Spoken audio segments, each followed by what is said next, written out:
Welcome to Hunter School, where your rank is everything. While everyone else is focused on the future, some people are still stuck in the past. Junho is too busy winning a mobile game to care about his reputation. He's grinning like his match actually matters. Then someone slaps the phone right out of his hands. This is Ha Yunseo. She's a 5-star genius and Junho's childhood friend from the orphanage. He tries to play it cool. At 18, he's already way past the normal age for awakening. He tells her he's just going to coast on her success for the rest of his life. Yunseo isn't exactly thrilled with that plan. The other students are baffled. They can't understand why a goddess would even talk to him. She's in a league of her own, and the gap between them couldn't be wider. To everyone else, he's just the school's famous piece of trash. They can't wrap their heads around an orphanage kid being this close to her. It's time for the 2025 National Hunter Awakening exam. In this world, reality and games have fused together. Every student gets a shot at a class: strength, agility, magic, or support. They're all looking for that one miracle to change their lives. Junho been through this 3 times already. The excitement is pretty much gone. The line moves forward toward the massive awakening crystal. Everyone's debating which class is the real jackpot. Then the proctor calls out his name. The crowd immediately starts laughing at the legendary senior who can't take a hint. His teacher, Kai Yojin, tries to keep him calm with a warm smile. She tells him to take a deep breath and touch the crystal. He reaches out, hopping for anything but another failure. His hand makes contact, and the stone starts to pulse. He holds his breath, waiting for the verdict. A brilliant blue light erupts from the crystal. Blue means a magic-type class. For a second, it looks like he actually made it. Yojin watches the glow, thinking he finally pulled it off. The other students are just waiting for a reason to start mocking him again. The system starts loading his starting skill automatically. He waits to see how many stars his new class actually has. It's a 1-star awakening. His only skill is something weak called Mud Snare. Junho stares at the screen. It's pretty much the lowest possible result. The room explodes in laughter. It's exactly what the crowd wanted to see. Yojin walks over and asks him what skill he managed to get. He doesn't answer. He's still processing the disappointment. She looks at him with genuine pity. He waited years just for this. He turns away from the crowd, head down as they keep laughing. She hands him his basic gear and tells him to move to the next stage. But as he takes the staff, he hears a voice that doesn't belong to the teacher. A hidden system finally triggers. The real awakening has just begun. Junho is stunned. A system actually popped up. It looks like it's handed him 2 powerful passives right out of the gate. First is Source of Darkness, which lets him use dark magic without paying the usual heavy price that usually comes with it. Then there's Mysterious Gift, giving him a free monoless cast of his dark spells once every week. He's a bit worried, though. In this world, the power of darkness is considered the most evil force there is. While he's trying to wrap his head around it, his only skill, Mud Snare, starts to warp. The system confirms it's been corrupted, turning it into a high-tier dark magic called Rotten Shell. This whole thing feels pretty sketchy to him. Corrupted magic isn't exactly a good sign for his future. But he doesn't have time to second-guess it. The field test is starting, and he's sent into the dungeon with the rest of the group. The proctors remind everyone that drones are watching, so they better not think about cheating or starting any fights. Junho steps inside and checks his new active skill. It creates a protective shell that crushes anything that gets too close. He knows if anyone finds out he's using evil magic, he'll be in serious trouble. As they march deeper in, he tries to get the system to explain what's going on, but it stays silent. He stepped into the teleportation portal, which shimmered with a mysterious purple hue. The air is still, save for the sound of dry leaves drifting through the sky. It looks like a normal woods, but the danger is definitely there. Further ahead, the other students are already in the thick of it, clashing with groups of goblins. Swords are clashing, and magic is flying as everyone tries to get a high score. But more monsters are lurking in the bushes, just waiting for the right moment to pounce. Junho stays low, watching a lone goblin from the safety of the brush. He knows he can't use his dark magic with those surveillance drones watching every move. The drones are everywhere, making it impossible for him to test his new powers without being caught. Back in the control room, a guard notices Junho just hanging back and wonders what he's even doing. Kai Yojin explains that he's a late awakener with a weak body, so she doesn't expect much from him. Suddenly, an alarm goes off. One of the drone feeds just cut out completely. The sensors are detecting a surge of power that's way above the average for a beginner dungeon. A surveillance drone lies smashed on the ground, smoking from the impact. Nearby, a student is shaking with fear as he faces something way out of his league. A goblin vanguard steps out of the shadows. This elite monster has no business being in a beginner's test site. He calls out to his goblin brothers, commanding them to follow his voice and stop being slaves. The goblins roar in excitement, ready to bury every human intruder they find. The elite boss spots another drone hovering above the trees. He doesn't hesitate and lashes out with a quick strike. The drone is crushed in an instant, leaving the area in a total blind spot. A pillar of light erupts as the machine is destroyed. Junho ducks for cover, wondering why a drone just fell out of the sky right next to him. He's caught off guard, but his brain starts working fast. He realizes the drones are no longer watching. But there was no time for him to daze off. A pack of goblins began to surround him. The elite goblin grins, spotting Junho and calling him a little rat for hiding. Junho stands up and faces the boss and his army head-on. He checks the sky. The drones are gone. This is the opportunity he needed.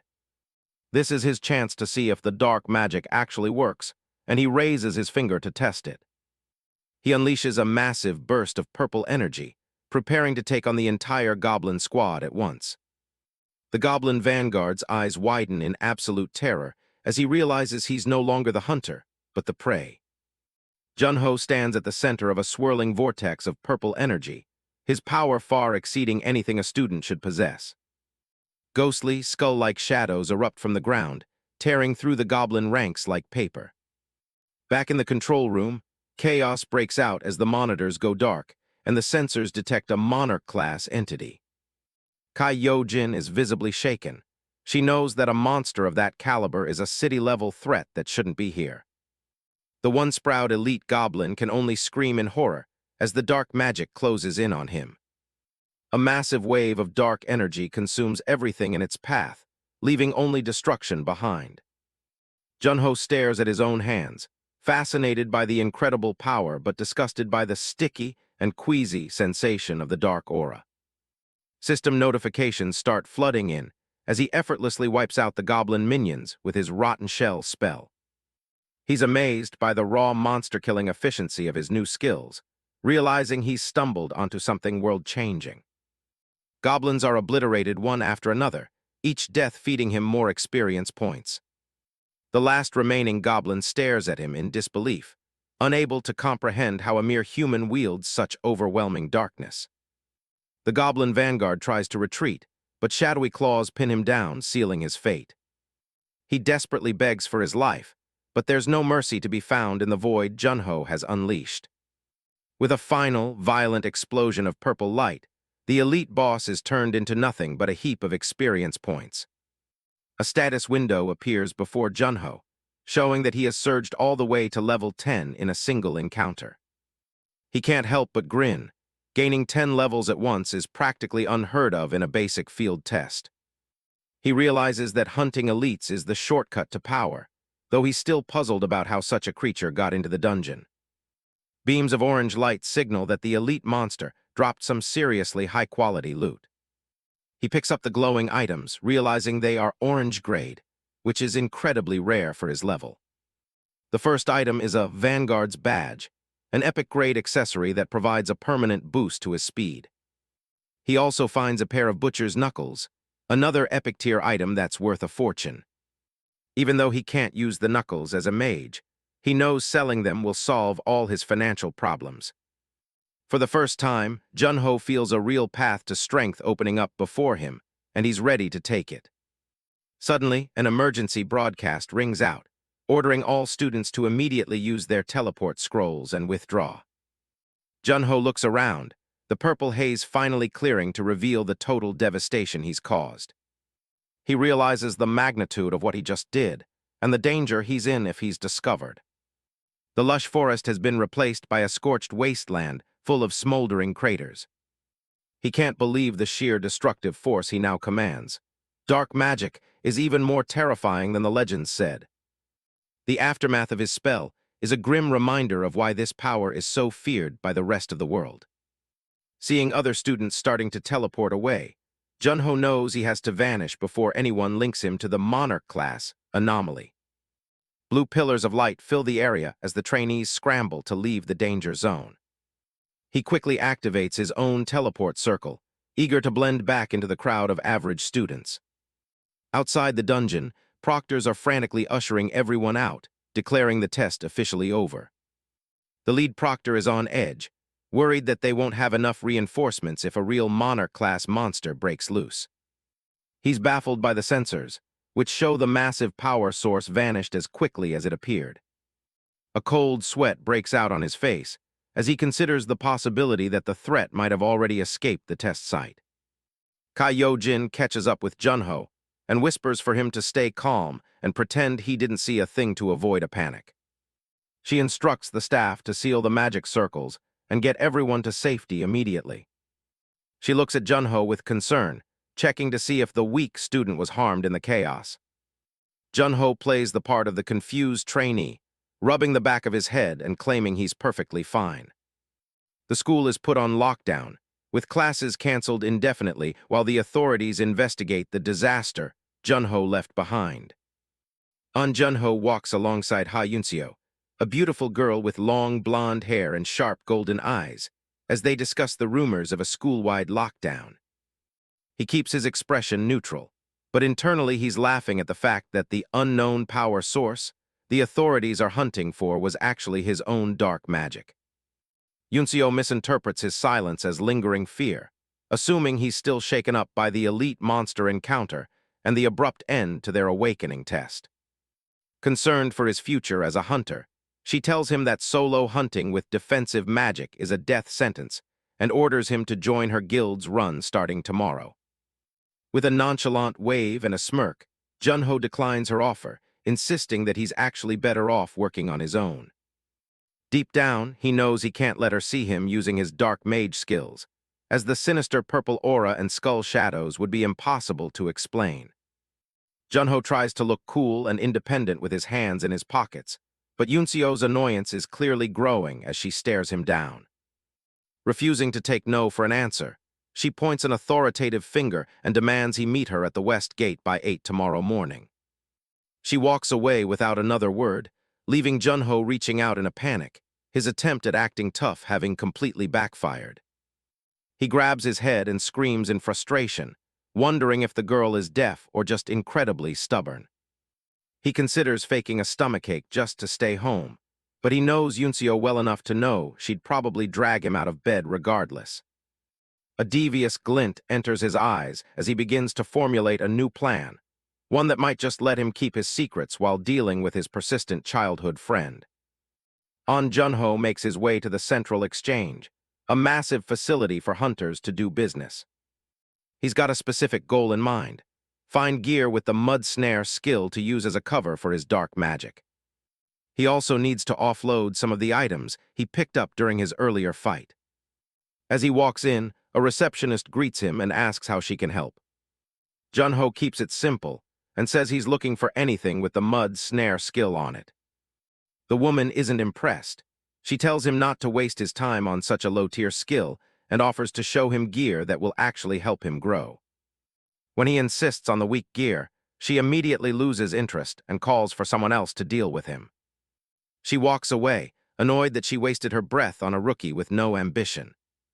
An intern named Yang Siola steps in to help him, showing much better manners than her coworker. She leads him through the exchange, passing rows of high-end weapons on display. Junho stops to check out a pair of gauntlets while they walk. He even tries lifting a heavy hammer, playing the part of a struggling new hunter. Next, he looks over a golden ring from one of the display cases. He thanks Yang Seola for her help, but tells her he's also looking to sell some loot. She's happy to assist and guides him toward the appraisal section. They enter the office of Mr. Wang, a seasoned appraiser.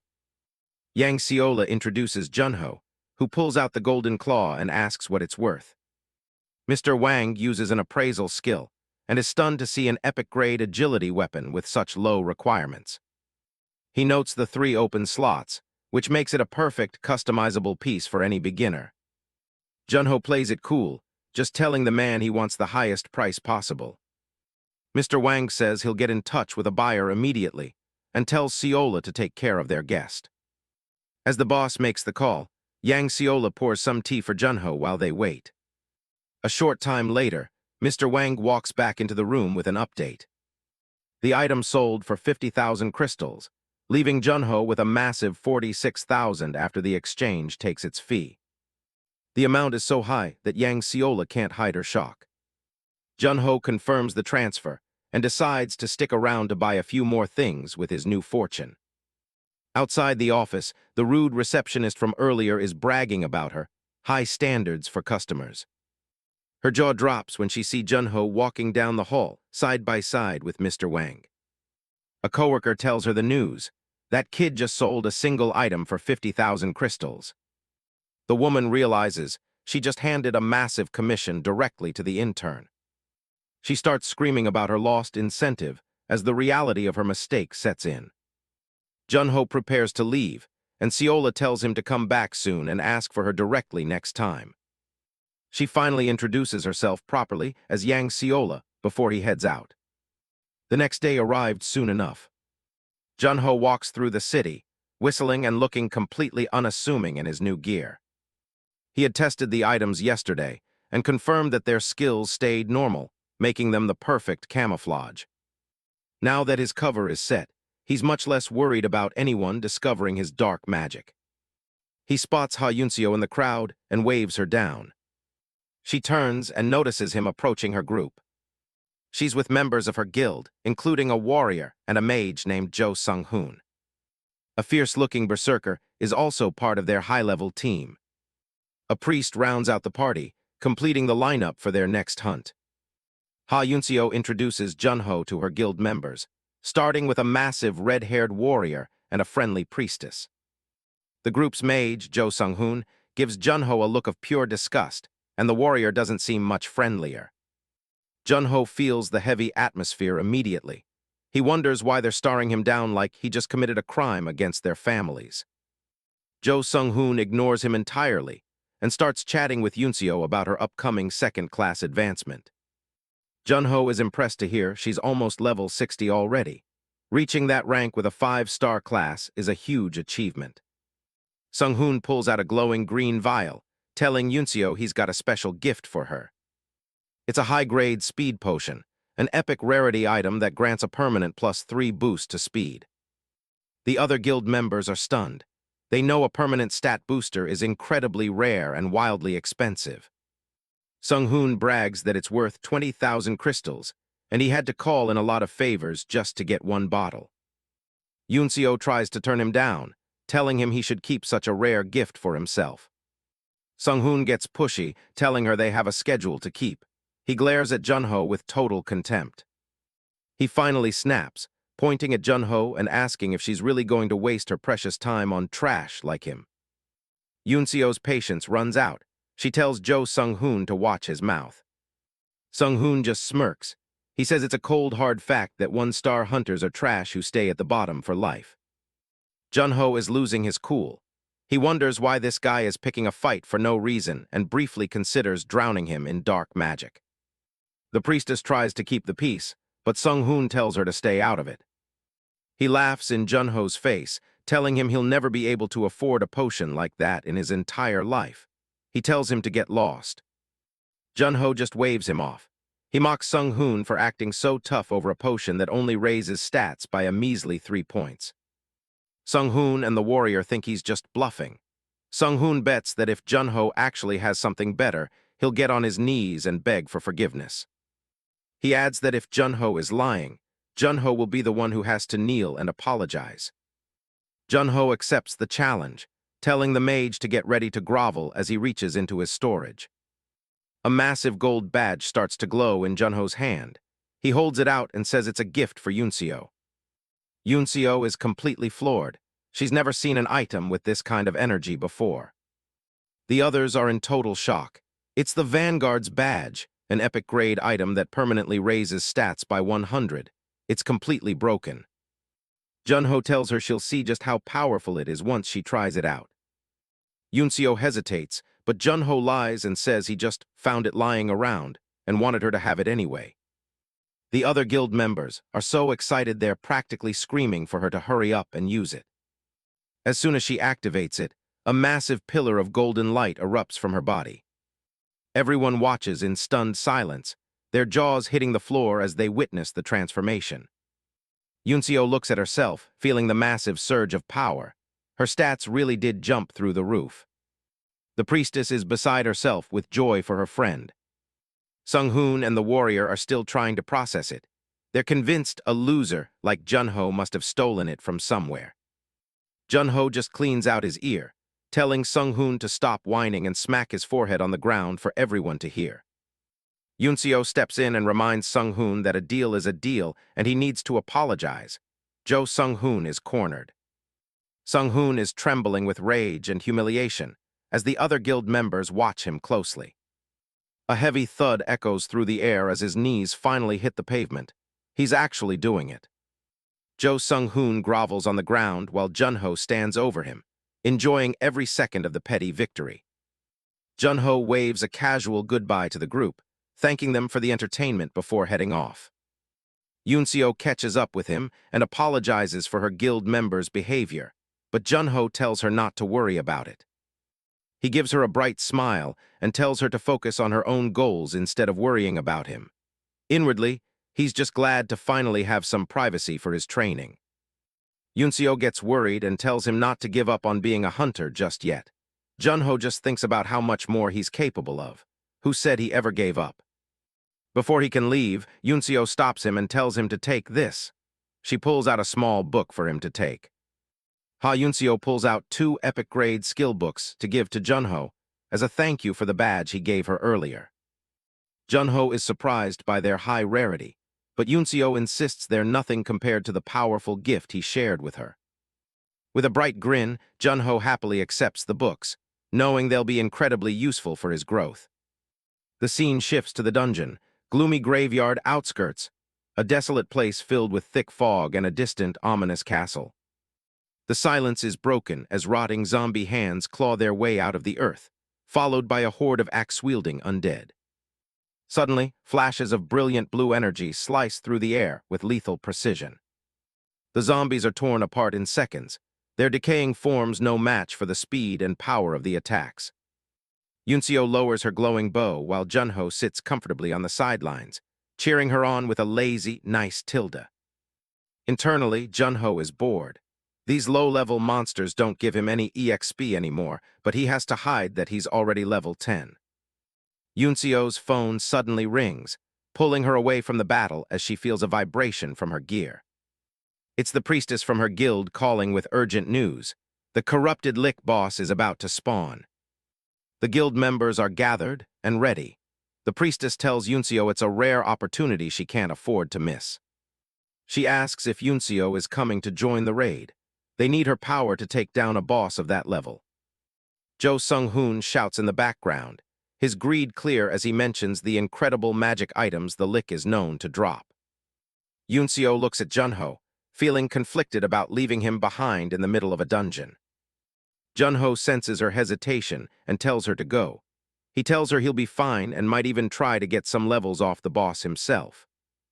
Yunseo relents and tells him to stay safe in the designated safe zone until she gets back to fetch him. Junho gives her a playful thumbs up and a wink, acting every bit the helpless friend who needs rescuing. Yunseo takes off like a rocket, leaving behind a massive shockwave as she sprints toward the boss's location. A chibi version of Yunseo yells back at him, annoyed that he's acting so familiar by calling her just Yunseo. Once she's gone, Junho's playful mask drops. He's glad he finally has some privacy to handle the boss his own way. He looks at the skill books Yuncio gave him, thinking about his current growth and potential. He reflects on the skills he learned recently.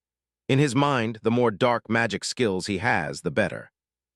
A system window displays his passive skill, Mysterious Gift, which allows him to use all his learned dark magic for free once a week. Junho stretches his arms, frustrated that his current level limits him to only 3 active skill slots. He checks his status screen. He'll have to wait until level 15 before he can unlock more slots for the new skills. He steps further into the gloomy graveyard, looking far more dangerous than any of the skeletons and ghouls surrounding him. Meanwhile, another party of hunters arrives. A knight in heavy armor warns his team that every monster here is lethal. A massive pillar of fire erupts in the distance, illuminating the dark sky for everyone in the dungeon. The knight and priestess are stunned by the sheer power of the group, clearing the path ahead of them so quickly. They recognize the famous Lion of Purge guild members.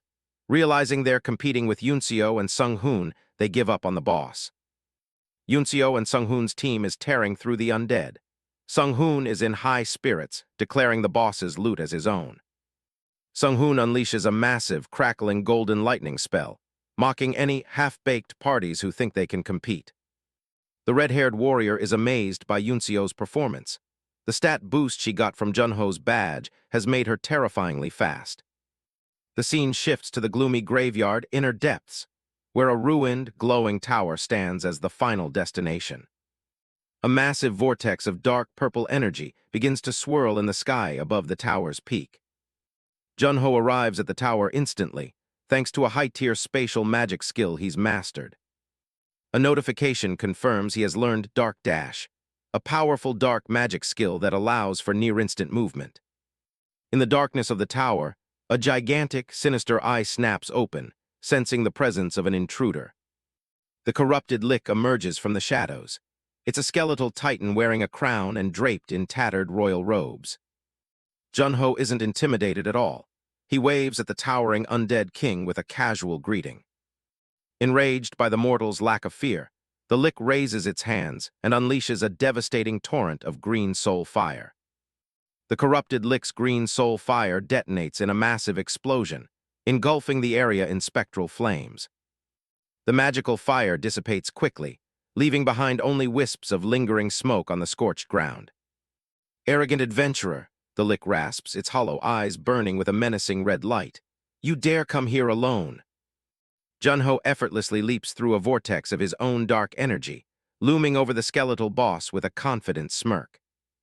"Oh, that," Junho replies, his expression turning cold and predatory.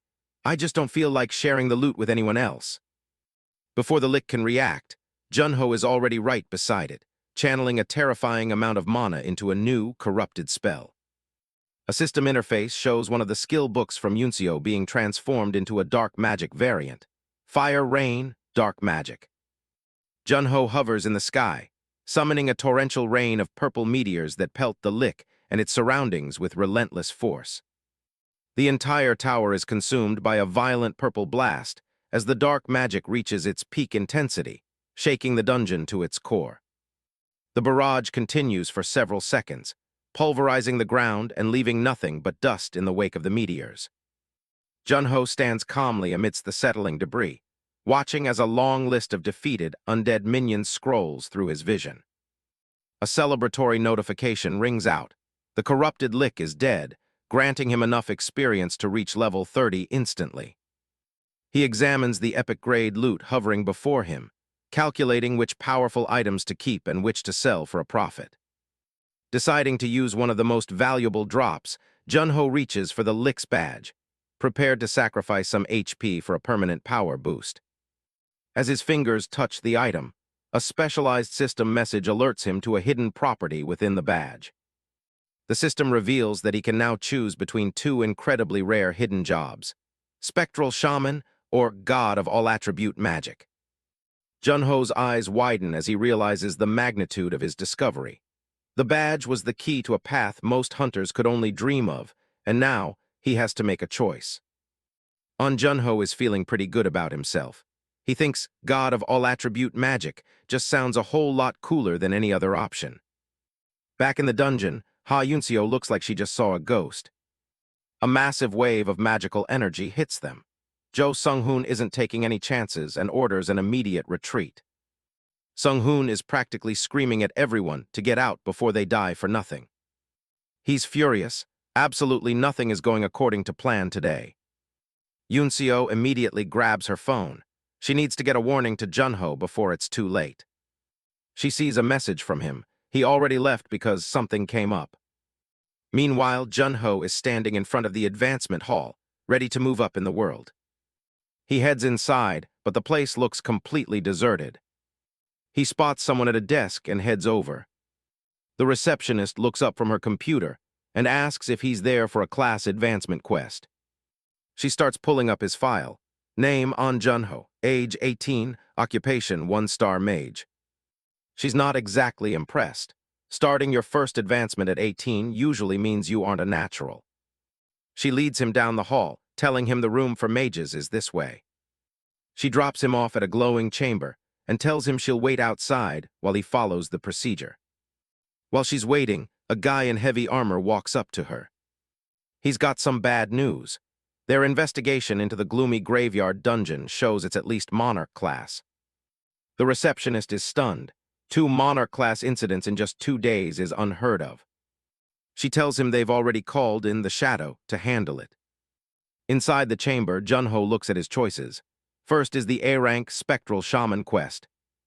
And then there's the big one, the S-rank prerequisite quest for God of all attribute magic.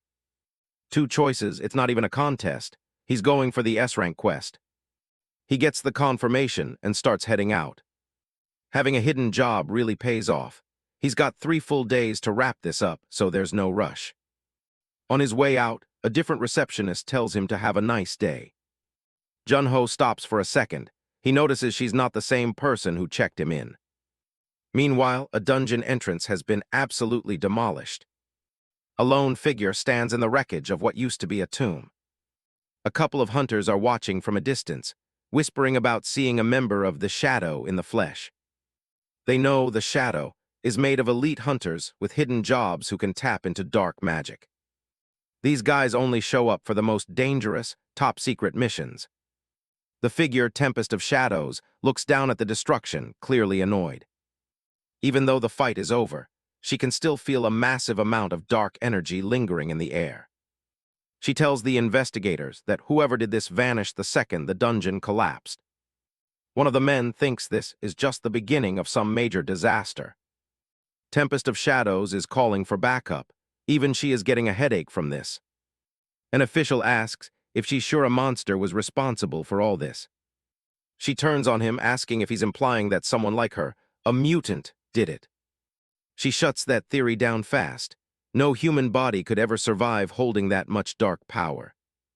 The official backtracks, figuring a powerful monster must be lurking out there somewhere. Tempest of Shadows agrees. Whatever it is, it's hiding in the dark and they need to find it fast.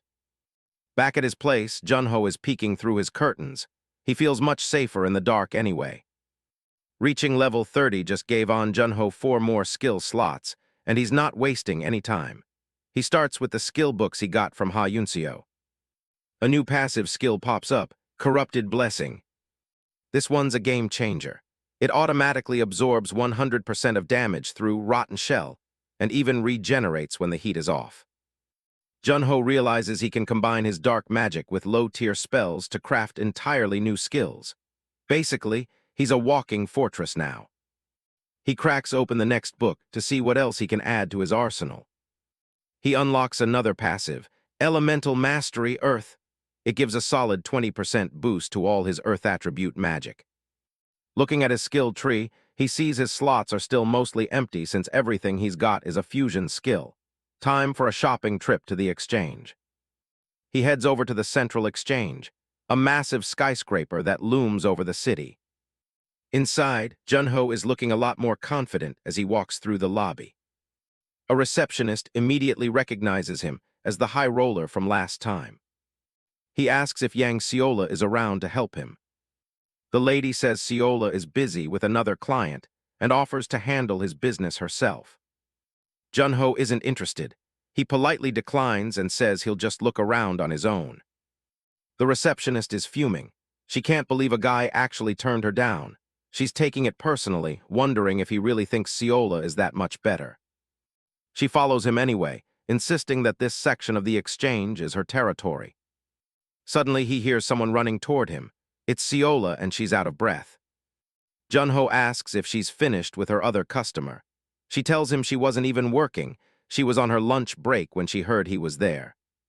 He feels a bit bad for dragging her out of her meal and offers to treat her to dinner later as an apology. Ciola tries to play it cool, but she's clearly happy about it. Meanwhile, the other receptionist is watching from the sidelines, absolutely livid. Junho brings out 2 skill books he wants to sell while looking for some new mage gear. The manager at the desk is impressed. He tells Ciola to take good care of their guest. The guy can't believe his luck. First an epic grade weapon, and now Junho is bringing in unique grade skill books. He decides it's time to start keeping a closer eye on this kid. Later that evening, Junho and Ciola are enjoying a nice meal together. It's a rare moment of peace for both of them. When the bill comes, Junho tries to grab it, but Ciola stops him. She's already paid. He's confused since he was the one who offered, but she just smiles and says she has her reasons. She tells him it's a secret and nudges him to head home. Junho offers to walk her out, but she's got a taxi waiting. He watches as she heads toward the car, wishing her a safe trip. Ciola tells the driver to head to the city hospital. She's got a look of determination on her face. Thanks to the massive bonus she got from Junho's trades, she's finally able to take care of her sick father. She spends her evening tending to him at his bedside. A huge weight has been lifted off her shoulders. She can finally cover all those hospital bills that were piling up. She's actually tearing up with relief, a small smile appearing as she thinks about how much things have changed. Suddenly, a deafening crash shatters the silence. Shards of glass go flying everywhere. The taxi she's in is crushed by something heavy. Ciola is thrown around as the car is completely totaled. She manages to look up, her heart stopping as she realizes what's happening. It's a monster. Panic erupts on the streets as more creatures crawl out of dark, swirling portals. They're everywhere, and the people around have no idea how to react. One of the monsters is perched right on top of Ciola's car, its glowing eyes fixed on the chaos. Ciola desperately tries to get the door open, her hand shaking as she fumbles with the handle. She finally manages to scramble out, tumbling onto the hard pavement as she tries to put some distance between her and the wreck. She grunts in pain, looking back at the nightmare unfolding behind her. Shadows are creeping across the street like a living thing. She's in total shock. Monsters shouldn't be able to show up inside a designated safe zone. One of the beasts looms over her, its sharp teeth bared. Ciola freezes on the ground, completely helpless as it prepares to strike. A massive swirling rift of blue and black energy opens up in the middle of the city. High above the skyscrapers, a dark figure emerges from the portal.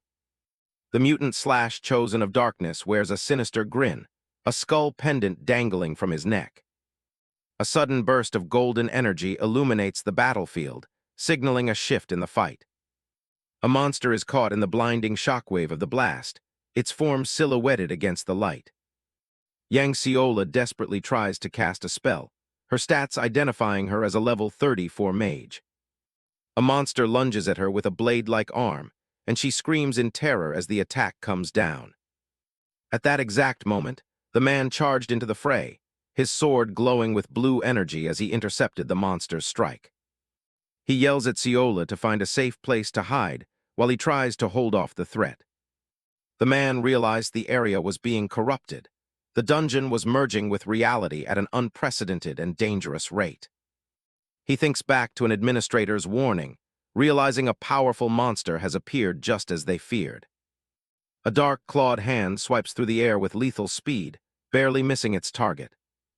The force of a sudden impact sent the man reeling backward, sending debris flying everywhere.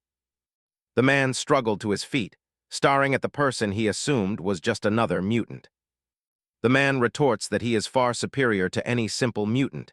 He is a chosen of the power of darkness. The man is baffled by the term, but he knows he can't afford to get distracted by labels right now. He charges forward with a roar, swinging his glowing blade with every ounce of his strength. The Chosen of Darkness easily parries the strike, sending the man crashing violently into the ground. The man is stunned by the power gap, realizing his opponent has at least third advancement level strength. The Chosen of Darkness taps the ground with a finger, declaring that this entire area is now his domain. Dark energy erupts from the pavement, swirling around him like a malevolent storm. He lunges at the man, sneering that weaklings like him stand no chance against his power. A heavy blow strikes the man, sending him tumbling through the air across the street. The Chosen follows up with a brutal kick to the chest that sends the hunter flying even further. The man skids across the asphalt, leaving a long trail of blood in his wake as he loses consciousness.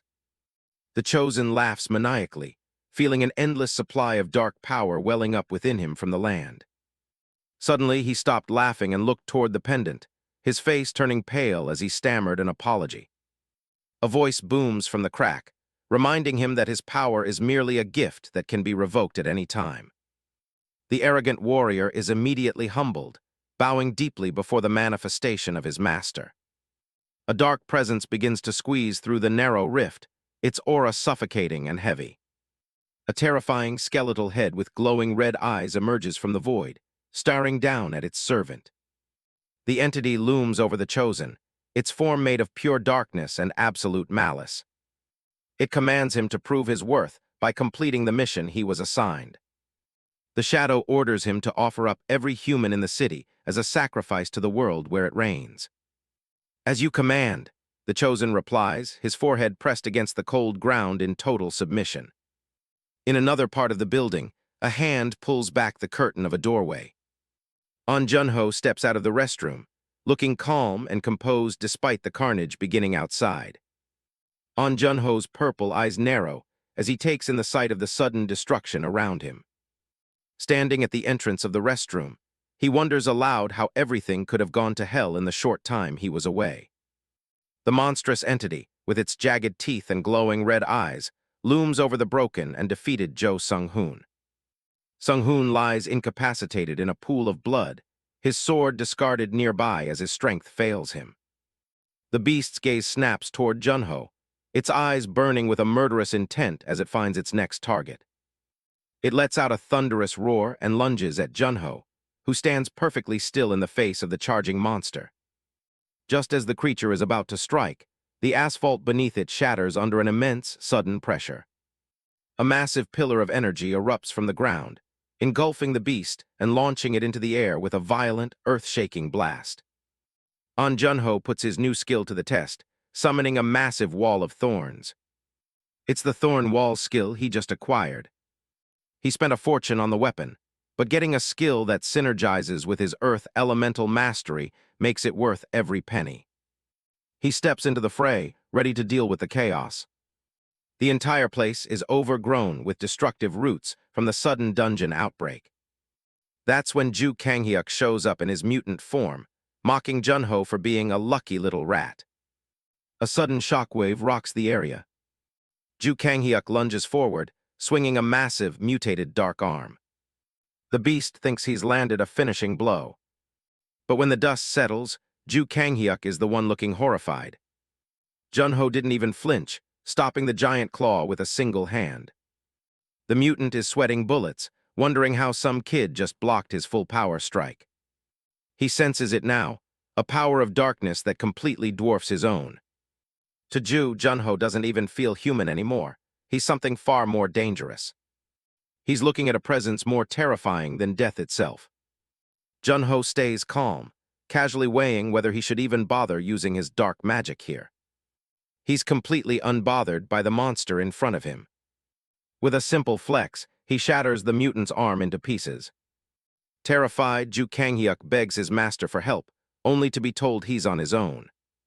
A massive rift tears through the city street as the dark connection is severed. The gate starts closing, and the monsters realize it's time to bail. The rift in the sky finally snaps shut. Without his master's support, Ju Kanghyuk feels his stolen power draining away.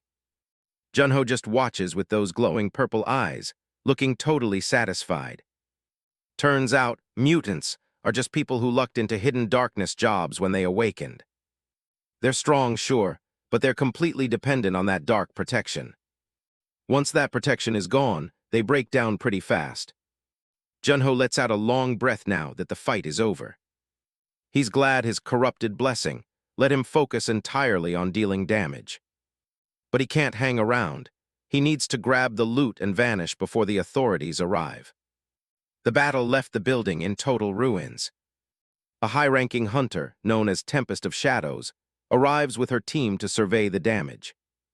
She's trying to figure out what kind of monster could trigger a full dungeon break and then just disappear. Her subordinate reports that most areas are stable, but the Seongnam party took a massive hit. That zone was supposed to be under Ju Kanghyuk's control, which makes this even weirder. They eventually find the mutant's body left behind in the rubble. A silver-haired hunter named Yoon Doyoung is already there, checking if the guy's gear was stolen. Tempest of Shadows spots him and tells him to freeze. Doyoung doesn't panic, calmly pulling out a badge to show who he's with. It's the Seal of Illusion, a group that usually stays out of the spotlight. The hunters recognize the organization immediately. Tempest of Shadows knows they usually operate from the shadows, so she's curious why they're showing up now. Yoon Doyoung reveals more about the man they found. Ju Kanghyuk was actually a member of Illusion who went rogue, causing the dungeon break to wreck their camp. Tempest of Shadows is stunned that such a powerful threat was neutralized so easily. Doyoung asks if they were the ones who took him out, but she admits they have no idea who did it. Ju Kanghyuk was a slippery target who always escaped into dungeons when things got heated, making his death even more surprising. Looking toward the corpse, the girl thought to herself that a third advancement level hunter shouldn't have been killed this quickly, especially while accompanied by an entire squad of high-level monsters. Tempest of Shadows wonders if someone that powerful is really wandering around their city. Doyoung doesn't stick around, heading off to search for something left behind at the scene. Back at the apartment, things are much quieter as night falls over the city. Junho is home, losing his mind with excitement after checking his haul. He managed to score an epic-grade fighter's chest piece, though it requires level 120. He got the matching leggings too, realizing these drops are way better than what he'd get from a normal boss. He figures the mutant wasn't wearing the gear because he hadn't hit the level requirement yet. If that guy had actually been equipped with this set, Junho might not have one, even with his dark magic. But the real prize is this strange skull pendant with unmeasurable rarity and unknown stats. The system identifies it simply as an unidentified accessory. Junho pokes at it, half joking about whether there's some ancient god sealed inside. The pendant just hangs there, pulsing with an eerie, silent energy. Suddenly, a giant eye opens behind him, as if something from another dimension is watching through the relic. Far away in a dark realm, a terrifying figure on a throne is relieved they managed to close the dungeon connection in time. Junho wonders if there's some kind of ancient god sealed inside, not realizing how close to the truth he is. A lesser demon in the throne room panics as if it's seen a ghost. The master on the throne orders all connections to be cut immediately to keep their location a secret. He's genuinely shaken, wondering how a mere brat could have possibly sensed his presence. Over at the city hospital, the survivors of the attack are being treated. One of the bandaged hunters tells the officials that a young fighter was the one who saved them all. He remembers the enemy opening a rift and fleeing the moment they saw that mysterious warrior. The hunter admits that even though the guy looked young, his strength was far beyond his own. The official in charge agrees that whoever did this took down an enemy professional hunter couldn't handle. Tempest of Shadows suspects they're dealing with an unregistered hunter, especially since the magic traces at the scene were so strange. The survivor hopes that whoever he is, having someone that's strong in the city is a good sign. The official pulls Tempest aside to share a wild theory he's been thinking about. He asks if there were any traces of dark power at the scene, besides the obvious monster presence. He wonders if their mysterious savior could actually be another mutant. He's conflicted, nodding that while the magic was destructive, Not a single civilian was caught in the crossfire. The injured hunter thought the idea of a good mutant was simply ridiculous. Tempest of Shadows isn't so sure, wondering if the theory is actually as crazy as it sounds. Unaware of the stir he's caused, Jun-Ho heads to his next destination. He greets the guards with a smile, ready to start his official advancement quest. He arrives at the Sanctum of Radiance, a massive golden fortress carved into the mountains. Jun-Ho takes in the view, knowing this is where his next challenge begins. But he isn't alone. A mysterious silhouette watches him from the shadows as he approaches the gate. Yoon Do-young looks determined as he follows a lead on his master's legacy. A few days ago, the search brought him to the central exchange under the cover of night. An employee leads him into the back, announcing that his customer has arrived. Boss Wang greets Do-young warmly, eager to discuss the high-level fighter set he's looking for. The employee is impressed by Do-young's rank and wealth, seeing him as her ticket to a promotion. Boss Wang explains that a regular customer just offered to sell a rare 4th advancement set. Do-young immediately asks for the seller's current location, his interest piqued. Boss Wang laughs nervously, explaining that the seller is busy and couldn't make it in today. Do-young suspects this set belonged to his master and vows to reclaim it. He offers to pay for any information on the regular customer, catching Boss Wang off guard. Boss Wang finds the timing of it all suspicious, wondering how everything is falling into place so perfectly. He tells Do-young he'll call the regular to check on his whereabouts in a neighboring city. Once Do-young leaves, the mood in the exchange becomes much more tense. Boss Wang retreats to his office, looking overwhelmed by the situation. He reveals that Jun-Ho is just a 1-star hunter who only recently awakened. The employee is shocked, having assumed Jun-Ho was a hidden talent based on what he was selling. They both wonder where a low-rank orphan like Jun-Ho could have possibly obtained such high-tier gear. The thought that Jun-Ho might have stolen the items crosses their minds, making the situation even more dangerous. Boss Wang realizes that if the gear is stolen, Jun-Ho has picked a fight with a very powerful person.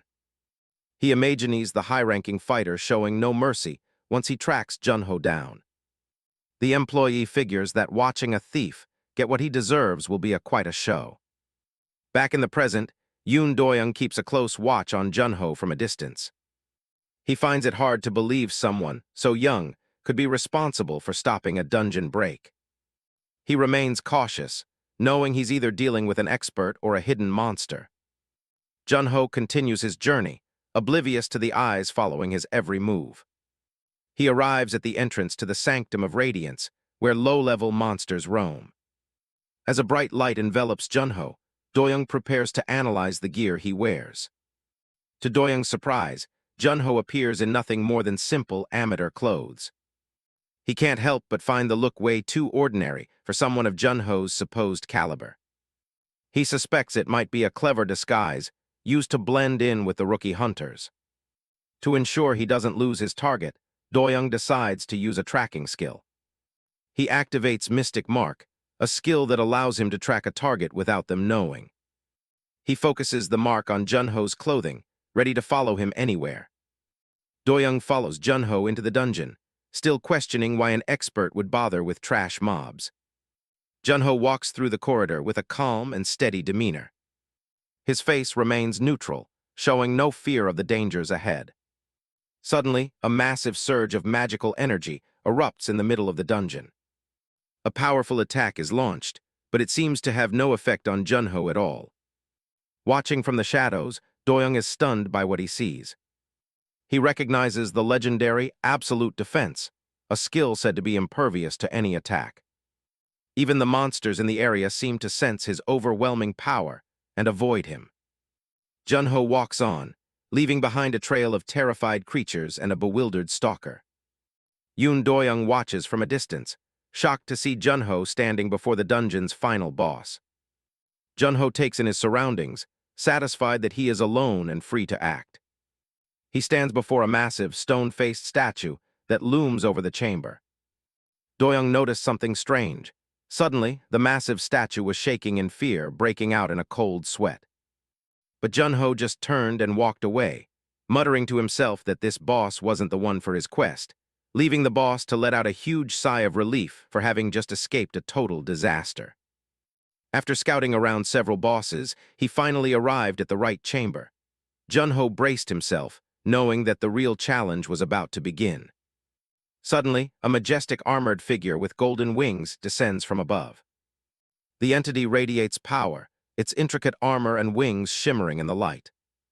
Those glowing eyes prove that this boss is no pushover. But Seraphim, the hidden boss, isn't sticking around to mess with the MC. It's actually looking for a way to bolt. Junho watches it flee. He's not about to let his target get away that easily. Yoon Doyoung is watching from the shadows, completely stunned. He can't wrap his head around how a kid like this even found a rare hidden boss. The system confirms it's all part of the quest. To advance, Junho has to take down Seraphim and grab the sacred badge. Junho doesn't look stressed at all. He's just getting ready to finish this. He smirks to himself. An average hunter wouldn't stand a chance in an S-rank quest like this. Seraphim is in an absolute state of panic. This is the dungeon he's supposed to manage, and he feels like there's nowhere left to hide from the chaos that's about to break loose. Thunder starts rolling across the temple as the sky turns dark. Seraphim had managed to put some distance between them, but the pressure was still weighing heavily on his wings. Junho raises his hand, signaling the end. He activates Thunderfall, but this isn't his usual magic. It's a massive strike of pure dark energy. A giant, terrifying eye opens up in the sky right above the temple. It unleashed a colossal pillar of light, devouring everything in its vicinity and swallowing every single object below. The impact was insane, completely engulfing the fallen angel's entire body in a blinding blast. Junho stood his ground, letting the torrent of energy continue to pour down like a relentless flood. Debris and dust fly everywhere as the temple starts to crumble. Doyoung is on the floor, shaking. He's never seen anything even close to this level of power. When the smoke clears, the temple is basically a crater. Doyoung is sweating. He starts wondering if he's looking at one of those legendary 8th advancement hunters. Junho, on the other hand, is just annoyed. All that EXP is going to waste since his level is capped for now. He figures he might as well head back and turn in the quest. He checks the loot, an epic sacred badge that gives him a permanent boost to his willpower and recovery. He's about to use a teleport scroll when Doyoung comes rushing over, calling him sir. Junho is genuinely surprised. He didn't think anyone was close enough to see all that. Doyoung stops, looking like he's about to faint from the pressure. He tries to play it cool, begging Junho to just hear him out. Suddenly, a loud alarm goes off, snapping them both out of it. Junho decides it's better to talk outside. Doyoung is more than happy to follow orders. They head to a quiet spot on a hill to talk things through. Junho asks the obvious question, has this guy been tailing him the whole time? Doyoung admits he was just curious. He couldn't believe someone so young could have that kind of strength. He tells a story about his master sacrificing himself to stop a dungeon break, and a traitor who's now back using human sacrifices to break the seal. Junho realizes this guy is actually a 4th advancement hunter. He starts sweating a bit, worried his own low level is going to be exposed. Doyoung gets nervous because Junho is so quiet. He's genuinely scared he might be silenced for knowing too much. He earnestly pleaded for Junho's help to seek his revenge, promising to do whatever is asked in return for his aid. Junho thinks it over. A high-level solo hunter who's loyal, that's a huge asset. He tells Doyoung he'll do it, but only if they keep today a secret. Doyoung gives his word. Doyoung is actually impressed. Even though Junho uses dark magic, he respects that it was used for something noble. Junho starts walking back toward Jinyu City, planning his next move. His phone starts buzzing in his pocket. It's Yo Jin on the line. She sounds worried and wants to know exactly where he is. Yo Jin tells Junho to come see her as soon as he's back. Junho hangs up, wondering what she could possibly want to talk about. So-eun is waiting right there, looking for answers about his recent activities. Yo Jin reports that Junho sounds normal and promised he'd be back soon. So-eun isn't buying it. A kid who just awakened shouldn't be at a first advancement level already. Yojin defends him, saying he's a hardworking kid she trusts. So-eun's sharp eyes narrow behind her glasses as she considers the data. A hologram displays the current situation and the hunters involved in the investigation. The stern-faced elder at the head of the table listens in silence to the report. So-eun looks down, weighing the risks of what she's about to suggest. She asks if the 2 destructive spells in the city could be the work of a mutant. The room goes quiet as the other officials process the heavy implication. The elder man reminds So-eun that she's a mutant herself, so she should know how suggestible that is. He explains that mutants pay a heavy price for their dark power, often losing their sanity and turning into monsters. So-eun remains firm, stating that a monarch-class mutant is something that simply cannot exist. A spiky-haired hunter mocked the idea, telling her to go write fairy tales instead. She counters that she's just considering every possibility, regardless of his opinion. He smirks, claiming her talk is just a cover for her failure to find any real evidence. The man keeps laughing, even offering to put his own neck on the line if she's right. The elder interrupts, announcing that an investigation team has already been sent to Jinyu City. So-eun looks offended, asking if he doesn't trust her to handle it herself. She takes a moment to compose herself as the meeting continues. Suddenly, a masked hunter, the Tempest of Shadows, bursts in with an urgent update. She reports that a destructive spell has hit the Sanctum of Radiance in Onbyul City. Yojin pales, realizing that's exactly where Junho said he was training. So-eun watches her reaction closely, her suspicions growing. A small smirk plays on her lips as she realizes things are getting interesting. Over in Onbyul City, a massive blue energy barrier hums as it guards the skyline. Junho is standing in a crowd with Yoon Do-young, listening to people panic about the earlier blast. An armored guard reassures the civilians that the barrier is the highest class and will hold. Junho realizes he went a little too hard earlier and caused the high alert himself. Suddenly, dark cracks start forming on the surface of the blue shield. A monstrous face with glowing red eyes and jagged teeth begins to emerge from the breach. A massive horned demon steps through the tier, looking down at the city. He scoffs at the barrier, calling it a pointless shell for the weak to hide in. A whole swarm of smaller, winged demons follows him through the opening. The lead demon declares that a mere barrier isn't enough to stop them. He points toward the city below, signaling his horde to descend. With a cruel laugh, he tells his minions it's time for a little surprise. A dark vortex opens in the sky, crackling with energy as shadows pour out. A city guard looks up, frozen in shock as the sky itself seems to fracture. The demons dive into the streets, immediately attacking the terrified civilians.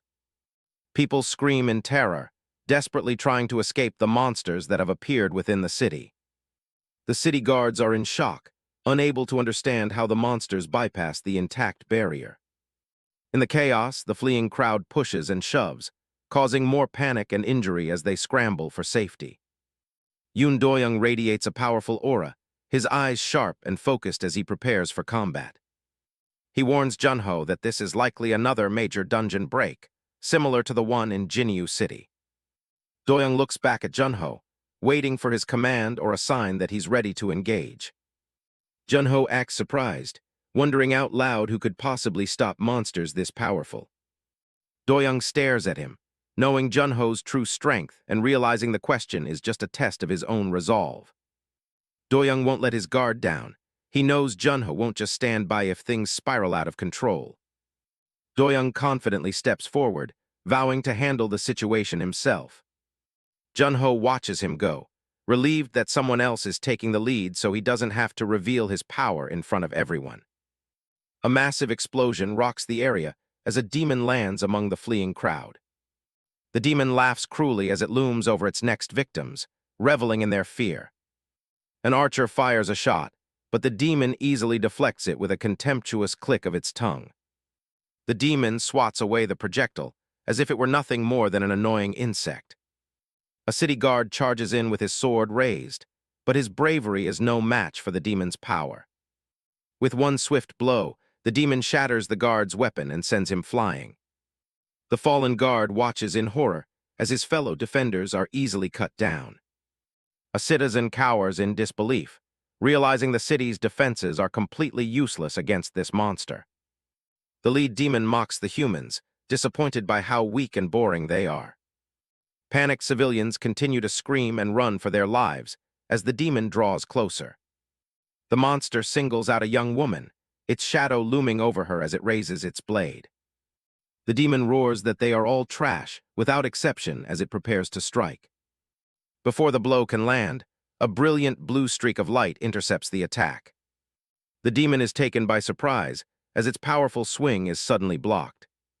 It looks down to see Doyoung standing between it and its prey, his twin blades ready. Doyoung told the demons that he couldn't just sit back and let lowly creatures like them trouble his master. He formally asks Junho to leave the area to him, addressing him with deep respect. The demon's interest is piqued. It seems it finally found someone who isn't trash. Junho is slightly embarrassed by the formal title, but nods as Doyoung leaps into the fray. Doyoung unleashed a powerful slash, catching the monster completely off guard before it could even react. The demon's eyes widen as it realizes Doyoung is much faster and stronger than the others. With his aura blazing, Doyoung prepares to land another devastating blow from above. Yoon Do-young's skill carves up the monster like it's nothing. The regular hunters can't even wrap their heads around what they're seeing. Amidst the chaos, Do-young stands tall as the dust settles. Level 137 with a 5-star hidden job, the guy is a walking cheat code. On the inside, An Junho is basically fanboying over his own subordinate. But on the outside, he keeps it cool and acts like it was just another Tuesday. With the boss down, the rest of the hunters finally find their courage to clean up. Even with that insane power, Do-young immediately reports back to his master. Junho gives him a thumbs up for a job well done. People nearby watched from a distance, convinced that Junho was some young master from a powerful conglomerate out for a casual stroll. Do-young hands over the loot he secured from the monster.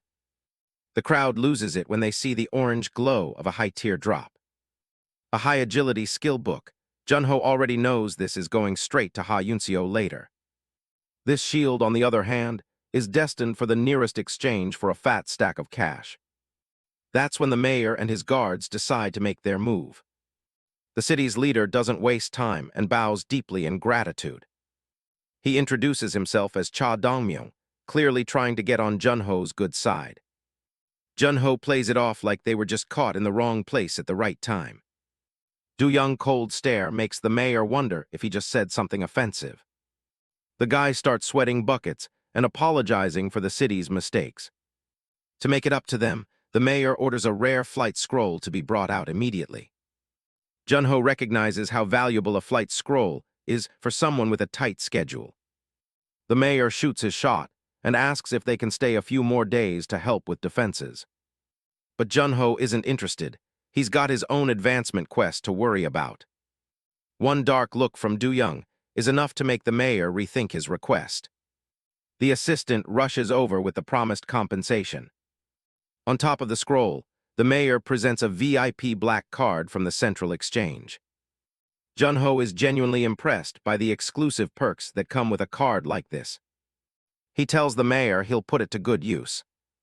Mayor Cha is just glad he accepted the gifts without any trouble. He tentatively asks if they can call for help if the city is ever in trouble again. Junho gives a non-committal answer, if he's free maybe. It's enough for the crowd, and they erupt in cheers as the threat is officially over. 2 pillars of light shoot up as they activate the flight scroll. They blast off, heading toward their next destination at top speed. The scene shifts to Jinyu City, right in front of the massive advancement hall. A group of hunters notices a familiar face finishing up their quest. Ha Yunseo walks out of the hall, looking as sharp as ever. She seems focused, but something in the sky catches her eye. High above, 2 streaks of mana cut through the clouds. Jo Sung-hoon notices her distraction and asks what's up. Yunseo can't shake the feeling that one of those flyers looked exactly like Junho. Jo Sung-hoon scoffs, claiming there's no way a guy like Junho could afford a flight scroll. Ha Yunseo tells him to shut his mouth if he wants to stay in one piece. Jo Sung-hoon is genuinely annoyed that she's still defending someone he considers trash. A hunter in the group tries to change the subject, asking Yunseo what her quest rank was. The other guys start bragging about getting a rank quests themselves. They talk like an A rank is their ticket to the top universities and a bright future. The purple-haired girl repeats the question, eager to hear Yunseo's result. Yunseo stays quiet, seemingly deep in thought about the choice she's about to make. The rest of the hunters watch her, sensing the tension in the air. The priestess assumed that her silence meant she had only rolled a C rank or something even worse. He thinks to himself that quest rank is everything for a hunter's growth. He patronizingly offers to carry her through dungeons if she's fallen behind. Yunseo finally speaks up, asking why he'd think she was upset about getting an S-rank quest. The news hits the group like a ton of bricks. S-rank is practically unheard of. She mentions that her quest seemed different from the standard ones. Yunseo reveals she's actually unlocking a hidden job that nobody has ever seen before. Jo Sung-hoon loses his mind, insisting that hidden jobs don't just appear out of nowhere. Ignoring him, Yunseo steps onto the magic circle and activates the Vanguard's badge. The system confirms the badge is detected and starts the upgrade process.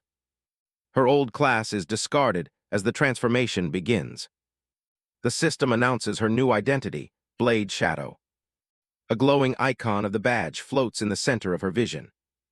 Yunseo is stunned as she watches her power being reshaped right before her eyes.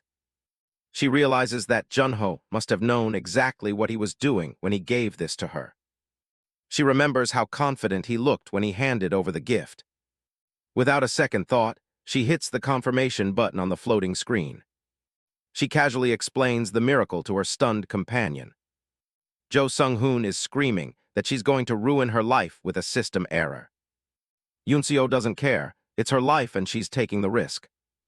The other hunters offered their congratulations, while Sung-hoon was green with envy at her 5-star luck.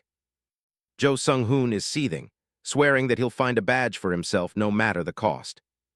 Meanwhile, Junho is in his own advancement room holding the sacred badge. It's an epic rarity item designed to break the rules of advancement. The badge dissolves into a brilliant light that flows into his chest. Instantly, his S-rank quest hits 100% completion without him lifting a finger. Junho is thrilled. His stats are through the roof and he's unlocked a new passive. The skill, Free Control, gives him total mastery over the power of darkness. Yoon Do-young stands guard outside the door, looking completely unshakable. A wide shot shows the quiet hallway where the elite fighter is waiting for his master. So-eun is watching from a distance, recognizing Do-young from her earlier reports. She knows he reached the 4th advancement at an incredibly young age. She can't understand why a national-level elite would be standing guard for a guy like Junho. So-eun reviews reports that an elite hunter has been following on Junho with extreme respect.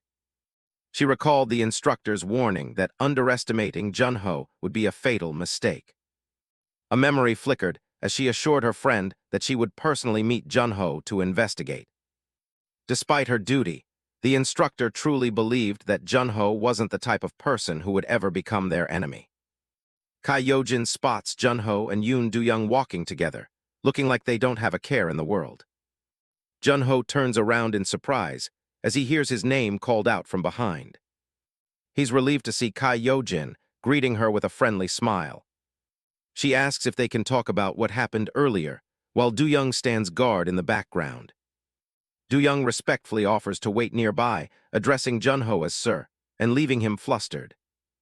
Junho laughs it off nervously, telling her that Do-young is just playing around. Kai Yo-jin gets straight to the point, asking if he has already finished his first advancement. Junho's eyes narrow slightly, as he realizes he can't keep his growth a secret for much longer. The two of them move to a more secluded area to discuss the situation in private. Junho knows he can trust her, but he's still hesitant to reveal everything he's discovered. He admits he's finished the advancement, but explains that things are a bit too complicated to detail right now. Her expression turns serious as she asks if he's been tainted by the power of darkness. Junho is taken aback, wondering if his dark mage abilities are already being detected. She warns him that dungeon breaks are turning more people into dangerous mutants every day. Junho tries to remain calm, knowing that mutants are hunted and monitored by the government. To be absolutely sure, Kaiyojin pulls out a small, dark stone from her dress. She holds up the mana detection stone, a device meant to sniff out dark energy. She explains that if he pours his power into it, the stone will show exactly how much darkness is inside him. Junho begins to sweat, fully aware that his power is the very thing she's trying to detect.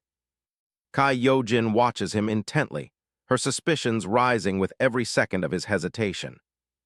He forces a laugh, claiming that he's just a bit nervous since it's his first time doing a test like this.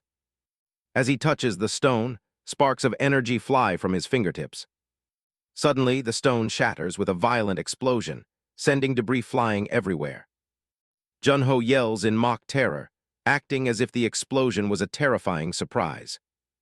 Kaiyojin is in total shock, staring at the fragments of the stone that should have only vibrated. Junho innocently asks her what just happened, trying to play it off as a system error. She explains that the mana detection stone is extremely sensitive to the power of darkness. Usually, the stone starts to vibrate gently when someone channels their power into it. The rule is simple. A stronger vibration means a higher concentration of dark energy. Kaiyojin is terrified, realizing that if a vibration means a mutant, then an explosion means something far beyond her comprehension. An Junho and Yo-Jin stand over the shattered remains of the mana stone, both stunned by what just happened. He tries to play it off as a fluke, asking her to just trust him despite how bizarre the situation looks. Yo-Jin knows about his tragic past and finds his positive attitude despite everything to be pretty remarkable. She wants to trust him, but she admits she still has to report this incident to the higher-ups. Junho doesn't show it, but he's already planning to bail on the city if the government decides to make things difficult. To lighten things up, Yo-Jin pulls out a glowing item she's been saving for him. She hands it over as a gift to celebrate his very first advancement. Junho feels a genuine surge of gratitude for how well she's treated him over the years. But he's not one to just take. He pulls out a piece of loot from his own quest to give back to her. It's the Sacred Wings belt, a high-level epic item with some serious stat boosts. Yo-Jin's jaw drops when she realizes the gear he just handed her is actually epic rarity. She tries to refuse something so expensive, but Junho just laughs and insists she keep it. He gives a quick wave and heads out, mentioning that a friend is already waiting for him. She watches him walk off with that mysterious fighter, her mind still racing from the exchange. She's left wondering what kind of guy just gives away epic gear like it's nothing. Later at the Hunter office, Yo-Jin sits down with the bosses to discuss what happened. The lead official peers through a shard of the mana stone, admitting she's never seen power like this. The higher-ups realize that treating Junho as an enemy would be a massive strategic mistake. They decide to pull the plug and stop the investigation right then and there. The official thinks it's much smarter to try and win the kid over rather than harassing him. She orders her masked subordinate to seal every scrap of information they've collected so far. Yo-Jin agrees, feeling like this is the best way to keep Junho safe from the government's reach. Since they're leaving the kid alone, the official decides to dig into the mysterious fighter instead. Night falls over the city, and things finally start to quiet down at Junho's place.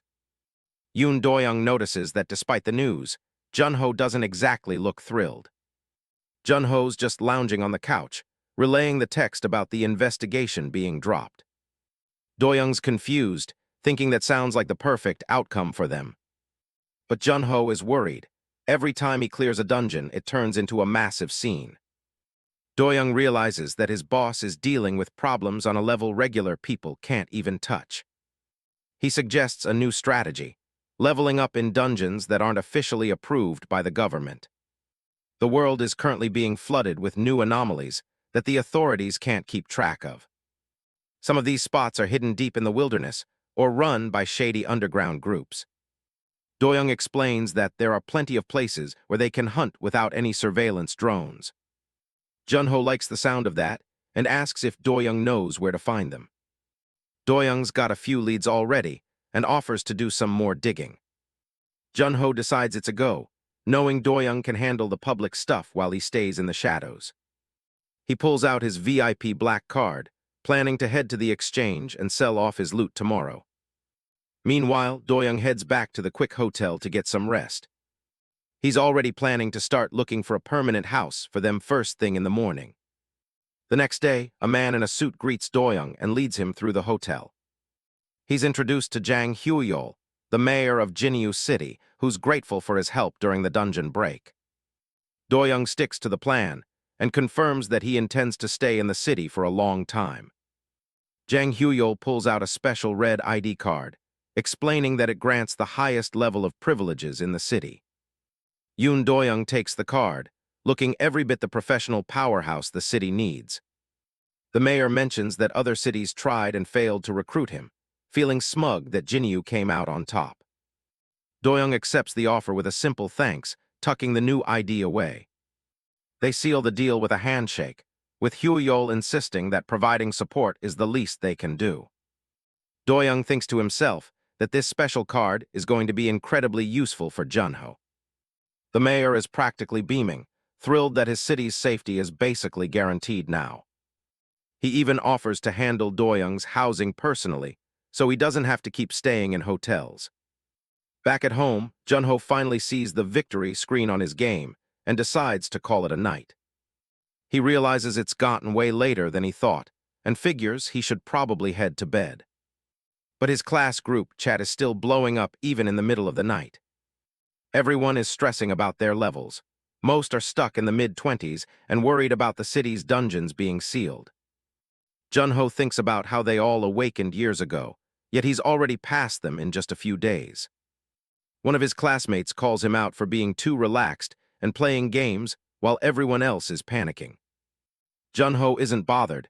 He couldn't care less what some internet hater thinks of his schedule. Unexpectedly, Yo Jin jumps into the chat and tells the guy to mind his own business. Junho gets a kick out of her coming to his defense like that. He scrolls up to see more news about multiple dungeon breaks causing heavy casualties across the country. His classmates are terrified, feeling like the world might actually be ending. Some of them mention the powerhouse who cleared the local dungeon, saying they finally feel a bit safer.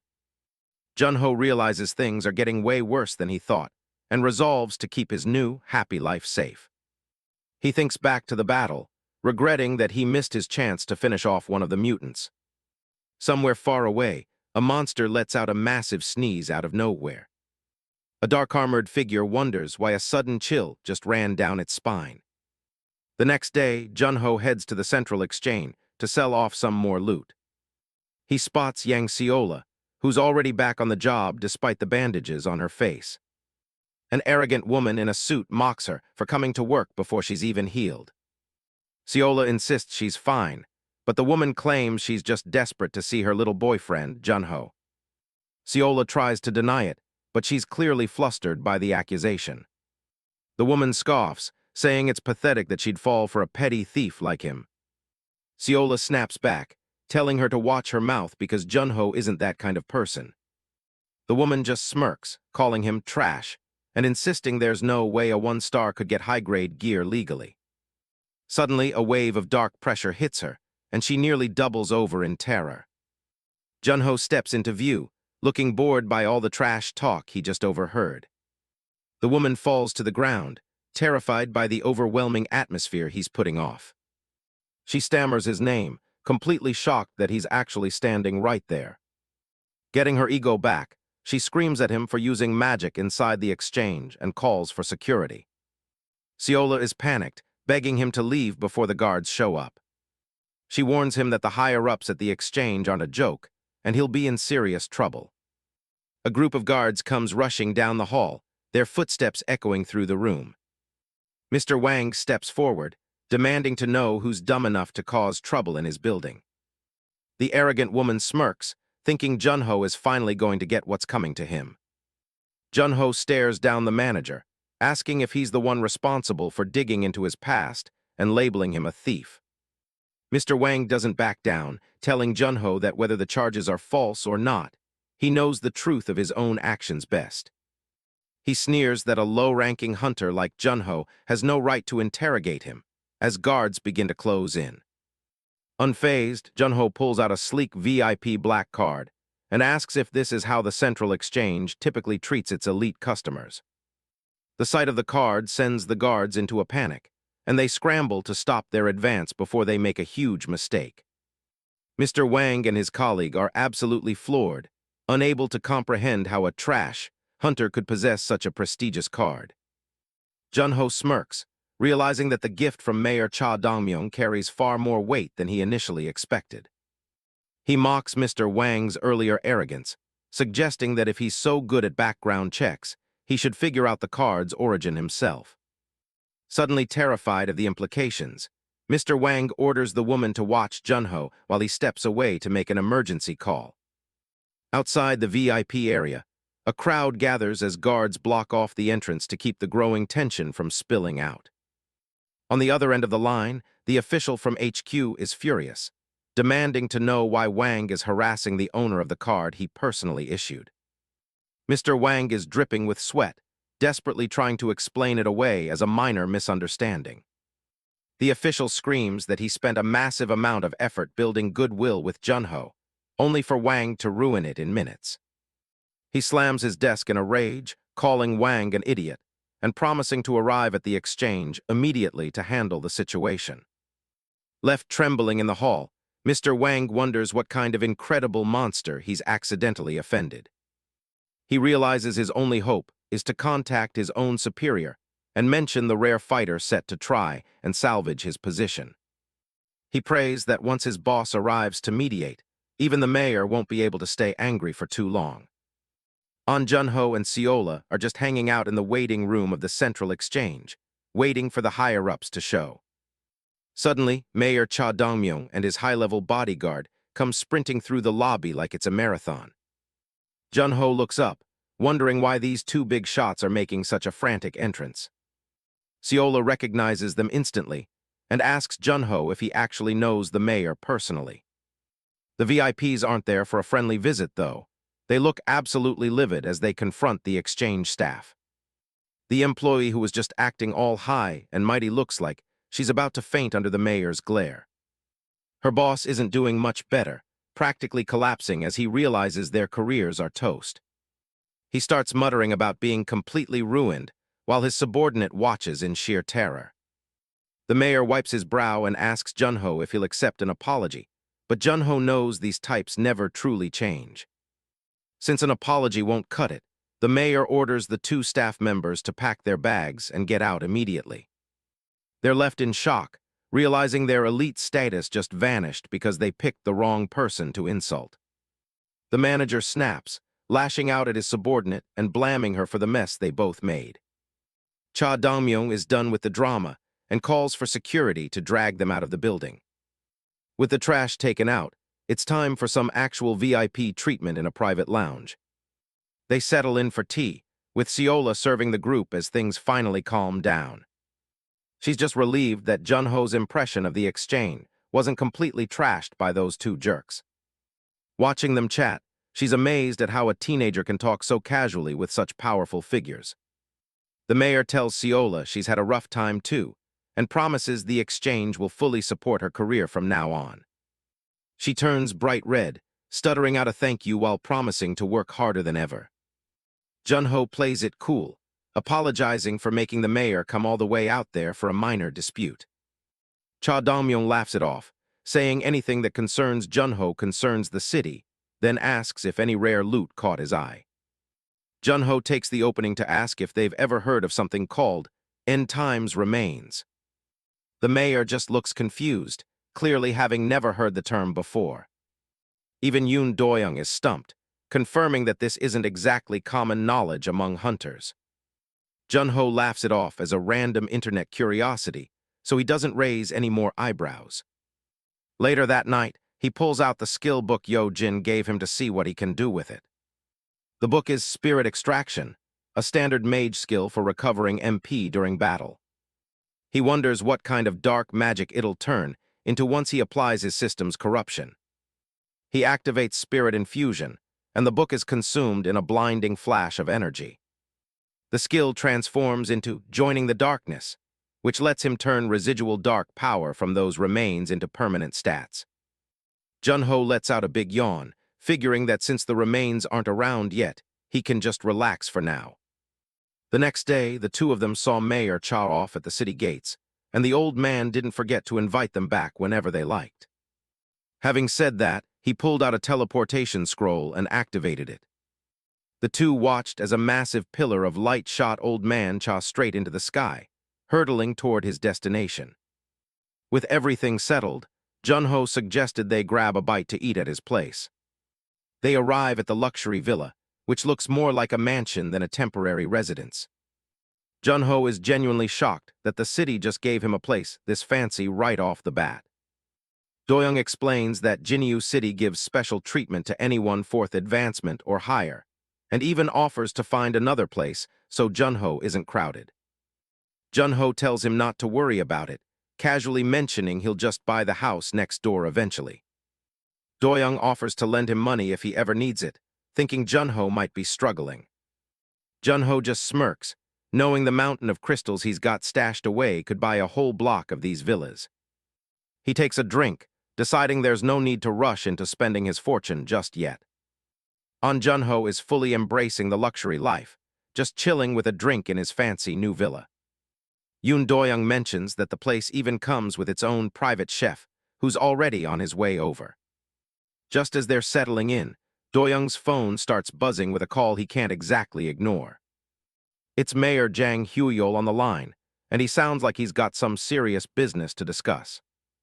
The mayor explains that an investigation team is poking around and asks for Do-young's cooperation. Do-young doesn't look thrilled about being bothered during his downtime with Jun-Ho. Jun-Ho just sits there looking totally clueless, wondering what all the fuss is about. Do-young tells the mayor he's tied up today, but internally he's worried about how this investigation might affect his guest. Mayor Jang plays it cool, saying it's not urgent and they can talk whenever Do-young has a free moment. Do-young fills Jun-Ho in on the investigation team, wondering what kind of people they're actually dealing with. Rumors are flying about some mysterious powerhouse that's been cleaning up high-level dungeons. People are imagining a terrifying dark warrior, not realizing the actual guy is just a teenager playing video games. Over at the association headquarters, the heavy doors to the conference room are shut for an emergency meeting. The top brass are all gathered, trying to figure out who this person is and if they're a threat to their control. A woman with glasses and a serious ponytail leads the briefing on the recent anomalies. One man in the room, however, looks particularly annoyed by the whole mysterious savior situation. She explains that during the last dungeon break, the mutant threat was neutralized almost instantly by this unknown entity. The scarred man isn't convinced, thinking the stories about this powerhouse are probably just exaggerations. He points out that monarch-class entities were involved, so he doesn't believe some random person just walked in and won. The woman stays silent, likely aware that the egos in the room aren't ready for the truth. It turns out Eon has been secretly rewriting data to protect Jun-Ho's identity, taking all the pressure on herself. The scarred investigation leader suddenly loses his patience and stands up to take charge. He complains that freelance hunters who ignore association rules are the biggest headache they have. He decides to take full authority over the investigation, dismissing everyone else so he can handle it his way. Later that night, the scene shifts to the gloomy graveyard dungeon where the initial incident occurred. A heavy, metallic boot crushes a twig as someone approaches the guarded entrance. Two hunters on guard duty are caught off guard and demand to know who's trespassing in a restricted area. It's the scarred investigation leader himself, looking way too smug for a midnight graveyard visit. He tells the guards to step aside because he's going inside to conduct his own personal inspection. Ignoring their protests, He walks straight into the glowing purple portal of the dungeon. Once inside, even he's a bit shocked by the sheer level of destruction left in the wake of the fight. He can still feel the residual power of darkness lingering in the air, and it's incredibly dense. Instead of being worried, he starts laughing, thinking this power makes the mysterious powerhouse look like an insect. Dark energy begins to swirl around his hand as he tries to tap into the remnants of the fight. Suddenly, a terrifying, multi-eyed demonic face manifests right out of the shadows. He stands his ground, facing the monstrous entity that seems to be feeding on the lingering darkness. He's clearly lost his mind, laughing about a monarch-class presence and claiming all that power for himself. Back at the villa, the night is quiet, but something is definitely shifting in the atmosphere. Junho is busy playing on his phone, completely unaware of the disaster brewing over at the graveyard. That is until a system notification pops up out of nowhere. Notice, end times remains detected. He feels a strange, electric pull deep in his soul, like something is trying to link directly to him. He sits up, his eyes narrowing as he realizes the connection is getting stronger, and he can pinpoint exactly where it's coming from. Junho doesn't waste a second, grabbing his jacket as the system's emergency warning rings in his head. He throws it on in one smooth motion, his mind already miles away at the source of the dark disturbance. Yoon Do-young is caught off guard, asking where he's headed in such a rush, but Junho just gives him a vague brush-off. He casually tells Do-young to keep his gaming rank up while he's gone, leaving his friend standing there in utter confusion. Under the cover of night, cars speed along the highway leading away from the luxury villa district toward the outskirts. Junho checks his phone to confirm the navigation. His destination is the gloomy graveyard, and he needs to get there fast. Suddenly, his senses flare up with electric intensity as he realizes whatever he's tracking has started moving again. Back at the graveyard entrance, a monstrous, multi-eyed entity has manifested, looming over the terrified guards like a nightmare. The guards can do nothing but tremble as the overwhelming, dark aura of the unknown monster pins them in place. It turns out the insignificant insect the investigation leader mocked has turned the tables, absorbing him into its horrific form. The man who was just bragging about his authority is now reduced to a sobbing mess, begging for a help that isn't coming. The road leading to the dungeon has been completely blocked off by the authorities to prevent any more civilians from getting near. Hunters stationed at the perimeter warn everyone to stay back, citing the extreme danger just ahead of the roadblock. Junho's ride can't go any further, so he pays the driver and hops out, ready to cover the rest of the distance on foot. He looks toward the dungeon with a serious gaze, nodding that the chaotic energy he felt earlier has momentarily settled. Meanwhile, the investigation leader continues to scream in agony, his head protruding from the top of the monster's grotesque body. A group of female hunters arrives on the scene, stopping dead in their tracks at the sight of the nightmare unfolding before them. The woman with the glasses and Kai Yojin can hardly believe their eyes, staring in horror at the mutated remains of their colleague. Wind howls across the jagged, dark landscape. Yojin supports a wounded the lady captain as a blue healing light pulses between them. The lady captain groans in pain, her glasses cracked and face covered in soot. Yojin is just glad she had the gear Junho gave her. It's the only reason she could rush in this fast. But the danger isn't over yet. They still have to worry about where the monster went. The mayor requested backup, but Yojin isn't sure anyone can make it in time. The lady captain knows Yoon Do-young is strong, but she doubts even he can handle this thing alone. A massive clawed limb smashes into the ground, shaking the entire valley. The creature looms out of the darkness, a nightmare of glowing eyes and rows of sharp teeth. Junho stares up at the end times remains, and the scale of the thing is actually pretty impressive. He stands his ground as the towering shadow blocks out the sky. He considers just dropping another dark magic spell to finish it off right now. Energy begins to spiral around him as he prepares to strike. A massive blast of power hits the creature square in the head.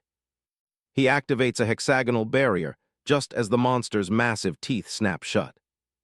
Even Junho admits the raw power coming off this thing is insane. Suddenly, a system prompt pops up. Absorb end times remains. He taps the screen, realizing he had to get this close for the trigger to even show up. The reward is instant, a massive plus 100 to every single one of his stats. But it's not just stats. He can feel a strange new interface taking over his mind. Do-young finally reaches the scene and finds Junho clutching his head in the smoke. Junho's vision blurs as the absorbed memories take hold. He sees a glimpse of a different world and a lone warrior facing down a titan. A monstrous roar from the past echoes through the vision. Shards of memory float around him as he walks through a void of shattered time. He sees ancient armor and battles that happened long before his time. A vision of a powerful, horned king appears right as his stat boost is confirmed. Back in the present, Junho nonchalantly tells Do-young he already finished the job. Do-young looks down at the remains of the monster and its victim, stunned by the aftermath. He doesn't feel any magic in the air, leaving him wondering just how the kid pulled this off. Junho just pats him on the shoulder and tells him to handle the cleanup. Before Do-young can say a word, Junho vanishes in a streak of white light. Do-young can't believe it for a mage. That kid's speed is on par with an agility class. He watches Junho run off, realizing he's been completely underestimating him. The scene shifts to Jinyu City Prison. One of the corrupted hunters is already in chains, confessing to the whole plan. He admits he tried to manipulate the darkness for his own benefit. But the greed backfired when the monster broke free of his control. Mayor Jang Huyol is thrilled, convinced a mystery powerhouse is protecting their city. The lady captain finally looks like she can breathe a sigh of relief. Yojin just smiles, keeping her thoughts about Junho to herself. The mayor turns to Do-young, asking if he's met the legendary mystery man in person. Yoon Do-young keeps his cool, telling the mayor he was just lucky to cross paths with the powerhouse once. Yojin and the lady captain look on, surprised by how highly the mysterious hero is being praised. Mayor Jang is practically begging for an intro, offering anything the hero wants if he just stays in Jinyu City. Do-young shakes his head, claiming the guy is naturally humble and hates the spotlight. He lies through his teeth, saying they already agreed to let the powerhouse take all the credit for the cleanup. Since there's zero evidence, there's no way for the higher-ups to actually investigate him anyway. The mayor is devastated, knowing exactly how many people would kill for a connection to someone that powerful. Do-young reassures him that the hero is already keeping an eye on the city because of someone he knows locally. Hearing that, the lady captain can't help but wonder if she's already met this person without knowing it. Yojin thinks to herself, if this hero is that strong, he's probably way older and more experienced than Junho. Meanwhile, across town at Junho's apartment building, Junho is taking a shower, processing the fact that those end times remains were scraps from a dead Demon King. He's still seeing flashes of the Demon King's life, shards of memories from when the creature was still alive. He laughs it off, thinking he has no intention of becoming a Demon King, so what would he even use this for? But then he pauses, realizing those memories might actually hold some secrets that could be useful. He recalls a vision of dungeons growing stronger as darkness builds up, a cycle the world isn't ready for. Without a way to stop the dungeon breaks, the entire world is eventually going to get wiped off the map. He realizes the current hunter system is flawed, and high-level experts are too rare to handle what's coming. Thinking about humanity's inevitable path to extinction leaves a bad taste in his mouth. He figures if he can share some of this demon intel with the right people, he might actually be able to change things. But he has to be very careful about how he shares it to avoid causing even more chaos. This knowledge is beyond common sense, and he has no clue what kind of aftermath it might trigger. Suddenly, his phone starts buzzing with a call from Yojin. He picks up, his mood instantly flipping from doom and gloom to a genuine smile. On the other end, Yunseo is beaming. She just got the notification that her S-Rank advancement was a total success. She's officially a Blade Shadow now, and the first thing she wants to do is treat Junho to a big dinner. Junho can't say no to free food, so they agree to meet up later that night. Back at the advancement hall, Yunseo walks down the grand steps, leaving her old team behind. She looks focused, her gaze already set on a future far away from the small-time guild politics. Her former party is throwing confetti, celebrating her rank up like they were the ones who did the work. One of the guys is amazed. She hit her second advancement at such a young age. He tries to swoop in, telling her he booked the best restaurant in the city for a team celebration. Yunseo shuts him down immediately, saying she already has much more important plans for the night. The guy is visibly annoyed, asking why she can't just push her plans back after all the hard work they did. She doesn't even slow down, walking straight past them without a second look. He grits his teeth, thinking she's starting to act all high and mighty just because she got a rank up. One of the other girls tells him to back off, insisting that Yunseo definitely has a good reason for leaving. He scoffs, asking if she isn't exhausted from always trying to keep up with someone who's clearly out of their league. He stares at her back, realizing the gap between them is only going to get wider from here on out. Yunseo watches her go, a mix of admiration and worry in her eyes. She knows that one day, Yunseo is going to be walking a path that they simply can't follow. As the sun sets, the neon signs for a local barbecue joint light up the street. Junho's eyes light up as a massive, golden-fried platter is placed on the table between them. He digs in with pure joy, telling Yunseo that hanging out with her always leads to the best food in town. Yunseo smiles, genuinely grateful as she tells him that the Vanguard's badge he gave her made all the difference in her advancement. Junho continues chewing, playing it cool while he thinks about the badge's true potential. He recalls the Demon King's memories, mentioning that hunters in this world aren't even reaching their optimal forms yet. Yunseo curiously asks where he even got a rare and powerful item like that in the first place. He gives her a vague answer, claiming he isn't even really sure himself. Seeing her sincere gratitude, he thinks to himself how Yunseo hasn't changed at all. She always tries to include him in her success. She gets serious, telling him not to give up on leveling because the world is getting more dangerous by the day. Junho jokes around, suggesting that since she's so strong now, she can just protect him instead. Yunseo snaps at him, telling him to quit joking because she's actually worried about his safety. Junho looks up, surprised by the sudden intensity in her voice. He notices her clutching her shoulder and realizes she's more than just a little banged up from her quest. He asks if she even got treated, worried that S-Rank advancement quests are as brutal as they say. Yunseo admits the boss hit hard, but insists she'll be fine after a little bit of rest. Suddenly, Junho's phone starts ringing on the table, vibrating against the wood. He picks up, only to hear a strange, cold voice asking him point-blank if he's on Junho.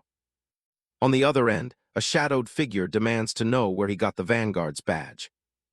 Yunseo looks over, sensing that something is wrong by the guarded look on Junho's face.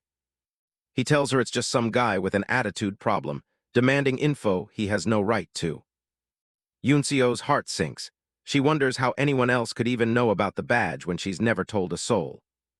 Junho tells her to ignore it and get back to her meal, not wanting to ruin the rest of their night. The phone starts ringing again immediately, the restricted caller ID flashing on the screen. The voice on the line is furious now, threatening him for daring to hang up on someone so important. Junho's expression turns cold. He decides to stay quiet for now since Yunseo is right there with him. Without another word, he slides the red icon and ends the call for the second time. A short while later, they step out of the restaurant, Junho patting his stomach and feeling completely stuffed. Yunseo looks at him, asking one last time if he's sure he doesn't want her to walk him all the way home. He gives her a bright, reassuring grin, telling her it wasn't even an important call and that he's perfectly fine. They part ways under the glow of a crescent moon, waving goodbye as the night grows quiet. Junho finally makes it back to his apartment building, the windows glowing dimly in the dark. He reaches for the handle, but pauses when he hears a faint click that shouldn't be there. He steps inside, yawning from the long day only to stop dead in his tracks. His eyes widen in shock at the sight of his living room. His entire apartment has been completely trashed, with books and clothes scattered everywhere across the floor. Then he hears the slow, rhythmic sound of footsteps approaching from the shadows of his room. A man with blonde hair and a smug grin steps out, glowing with a dangerous blue aura. This is the blonde assassin, a deadly hunter who doesn't care for pleasantries. Junho's gaze hardens as he realizes this is the punk who called him earlier. The assassin scoffs, telling Junho he warned him to listen while he was still being polite. Junho glares at him, his purple eyes narrowing as he wonders who exactly sent this clown to his doorstep.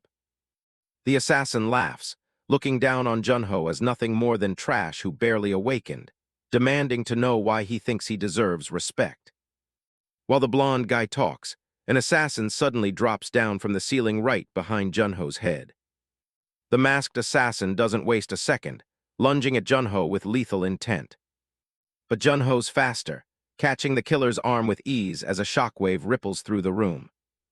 With a brutal motion, he slams the assassin into the wall, leaving a bloody mess behind.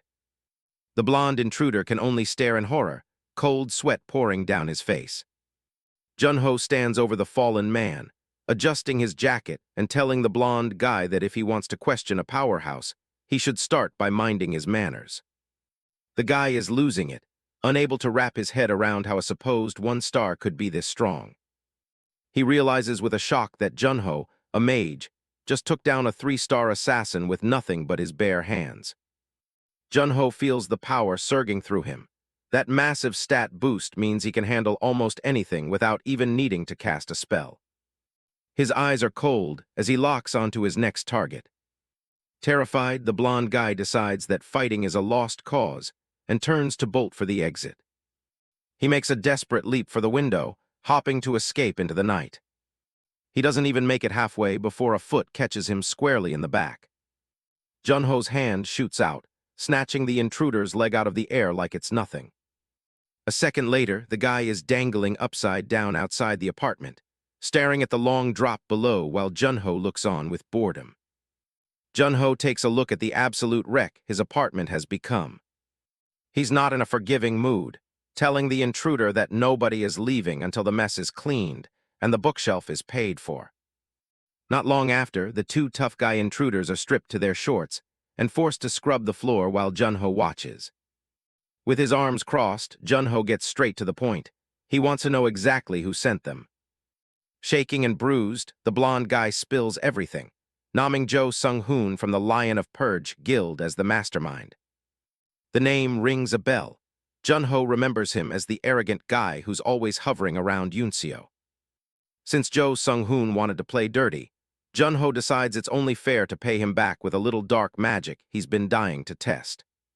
He pulls up a new skill, Soul Hijack, a dark spell that lets him turn his enemies into mind-controlled clones. The intruders scream in agony as dark purple energy invades their bodies, their eyes glowing with a sinister light. Meanwhile, out on a quiet tree-lined road, the night is still. Jo Sung-hoon is walking home with his lackey, looking as smug and self-important as ever. He's bragging about the hit he ordered on Junho, telling his friend that he's going to show that trash what worse than death really means. His friend is a bit more cautious, worrying about what might happen if Yunseo ever finds out. Jo Sung-hoon scoffs at the idea, more concerned about making sure Yunseo doesn't keep that powerful badge all to herself.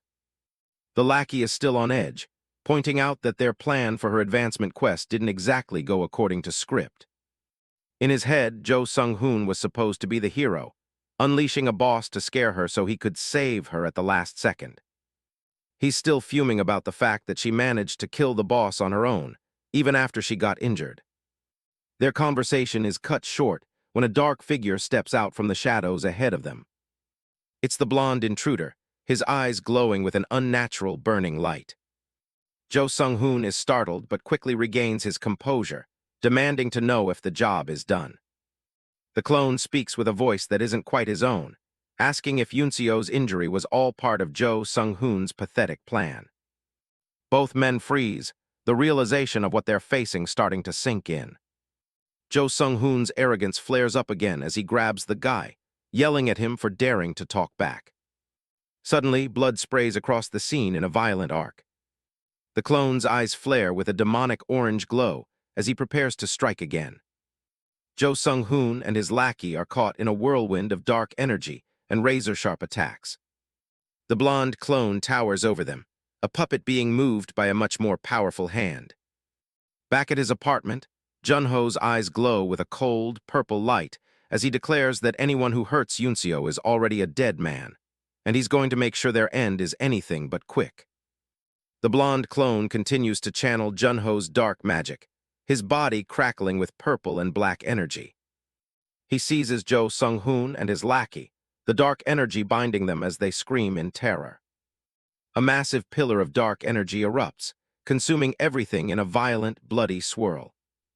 From the center of the chaos, the blonde clone stands with his arms outstretched, a vessel for Junho's wrath. Back at the apartment, the clone's physical form disintegrates into ash, leaving no trace behind. Junho sits calmly in his trashed apartment, his eyes glowing as he reflects on the clean efficiency of erasing the body. He realizes that even though he won, this attacker was legitimately dangerous, a sign that his current location is no longer safe. He looks out at the city skyline, acknowledging that his normal neighborhood is too easy for high-level awakeners to infiltrate. Looking at the Demon King's ancient records, he regrets not having started organizing the information sooner, especially since intruders almost saw it. He decides to move to Yoon Do-young's place for a while, a luxury villa with top-tier security suited for a fourth advancement hunter. The scene shifts to Do-young's impressive, well-lit villa at night. Inside, Yoon Do-young is furious, his face glowing with a fiery aura as he vows to hunt down whoever dared to touch Junho. Junho, lounging on a plush red sofa, tells him the investigation isn't the priority. There's something else he needs. Do-young calms down, listening intently as Junho asks if he knows a trustworthy alchemist. Junho explains he needs someone skilled, reliable, and preferably a freelancer without too many complicated ties. Do-young thinks it over, mentioning he knows a good one, but the man belongs to a major guild. Junho immediately shuts that down. The secret recipes he has from the Demon King's memories are far too valuable to risk leaking to a big guild. He envisions the flies that would swarm him if the world found out he possessed alchemy that surpasses anything currently known. After the day's events, he's determined to be more careful and avoid attracting any more unwanted attention. He asks Do-young to keep an eye out while he also asks around on his end. The next day, under a clear blue sky, Junho gets a call. He answers his phone, looking surprised at the person on the other end. On the phone is Ha Yunseo, who excitedly mentions that her party's priest, who also happens to be Yun Miji's older brother, is a skilled alchemist. Junho's expression sours slightly at the mention of the guy who didn't get along with Jo Sung-hoon. But then again, maybe that's exactly the kind of person he needs. Junho's on the phone with Yunseo asking if she knows any good alchemists. His excuse for the sudden interest? He supposedly just found some new recipes while cleaning his house. Yunseo sounds pretty skeptical, questioning if he really just happened to find more stuff at home again. Junho just laughs it off and sticks to his story about doing chores. She gives in and says she'll ask around for him right away. Junho's just glad he's finally getting a solid lead on his next move. He heads over to a high-end apartment to meet the contact. He keeps things professional as he introduces himself to a man in a white lab coat. This is Yoon Heel. The alchemist gets straight to business, greeting Junho and immediately asking to see the recipes he brought along. Outside in the garden, Miji is throwing a minor fit because her brother kicked her out of the room.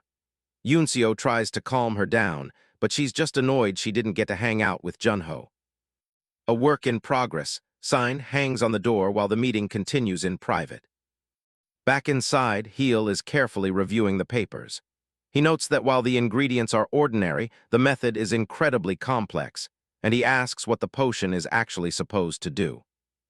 Junho drops the bomb casually, telling him he heard the potion doubles experience gains by a full 100%. The alchemist looks like his brain just short-circuited. He's completely stunned by the claim. He points out that regular potions only hit 40% at best and cost a fortune. If this recipe is real, it would let even the lowest-rank hunters level up at an insane speed. Junho just gives a small smile, acting like he's not entirely sure himself. He tells the expert that's exactly why he brought the notes to him. An Junho suggests giving an EXP potion to beat Kyungho, the party's berserker, as well. Ha Yunseo and Yun Miji think it's a great idea. Apparently, the guy was stressed about getting into the same university. Junho figures Kyungho will be a solid ally since he's powerful and already close with Yunseo. The alchemist Yun is already itching for more recipes, and Junho's got plenty to share. Yun takes a long, hard look at the new list. He's floored. He hasn't even heard of half these ingredients and definitely isn't high enough level to brew them yet. Junho expected that.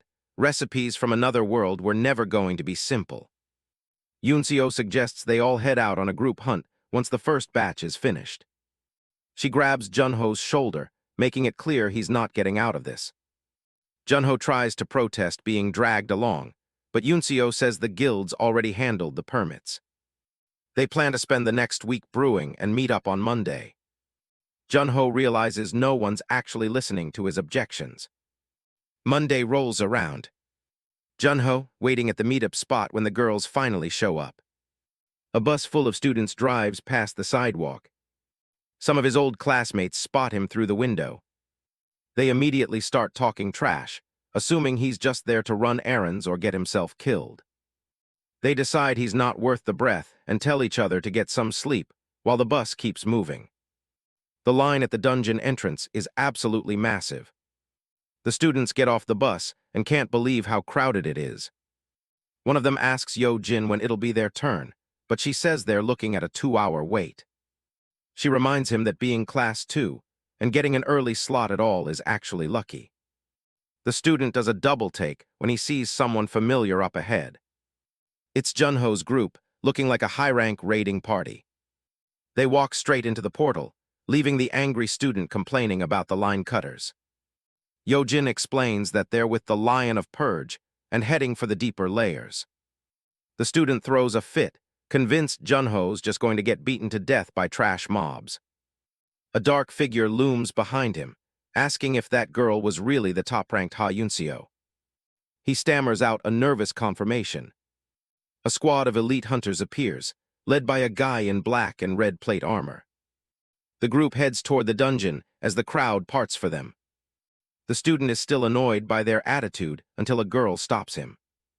She tells him those three are all ranked at the top of the nationwide newcomer list. That includes Jang Gil, who's currently ranked 4th. Then there's the rank 3 heavy hitter, Kang Chialung. And right at the front is the rank 2 prodigy, Kwon Ju-won. Back at the lab, Yun says he's going upstairs to run a test. He sounds hyped and shouts for Miji to bring him a drink. A few birds fly across the clear blue sky. Downstairs, the others are just waiting on the couch. Suddenly, a loud blast from the floor above shakes the entire room. Miji and Yunseo jump, wondering what the hell went wrong up there. Yun Miji leads the way up the stairs, telling the others to follow her. They reach the door just as a strange vapor begins to leak out into the hallway. Miji points out a blue slime, an experimental subject her brother usually keeps in the lab. A violent burst of energy erupts, sending glass and debris flying everywhere. An Junho and the girls can only stare as the lab is practically blown apart.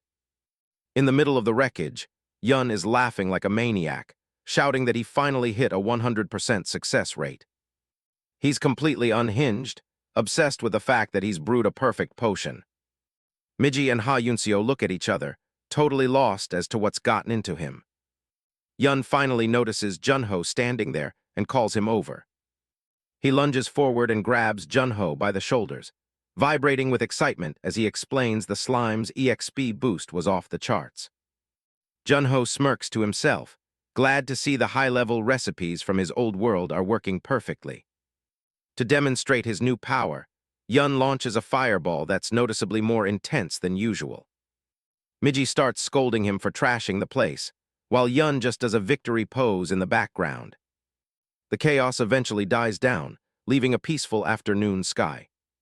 Downstairs, Miji and Yunseo are screaming in shock after learning about the 100% EXP boost.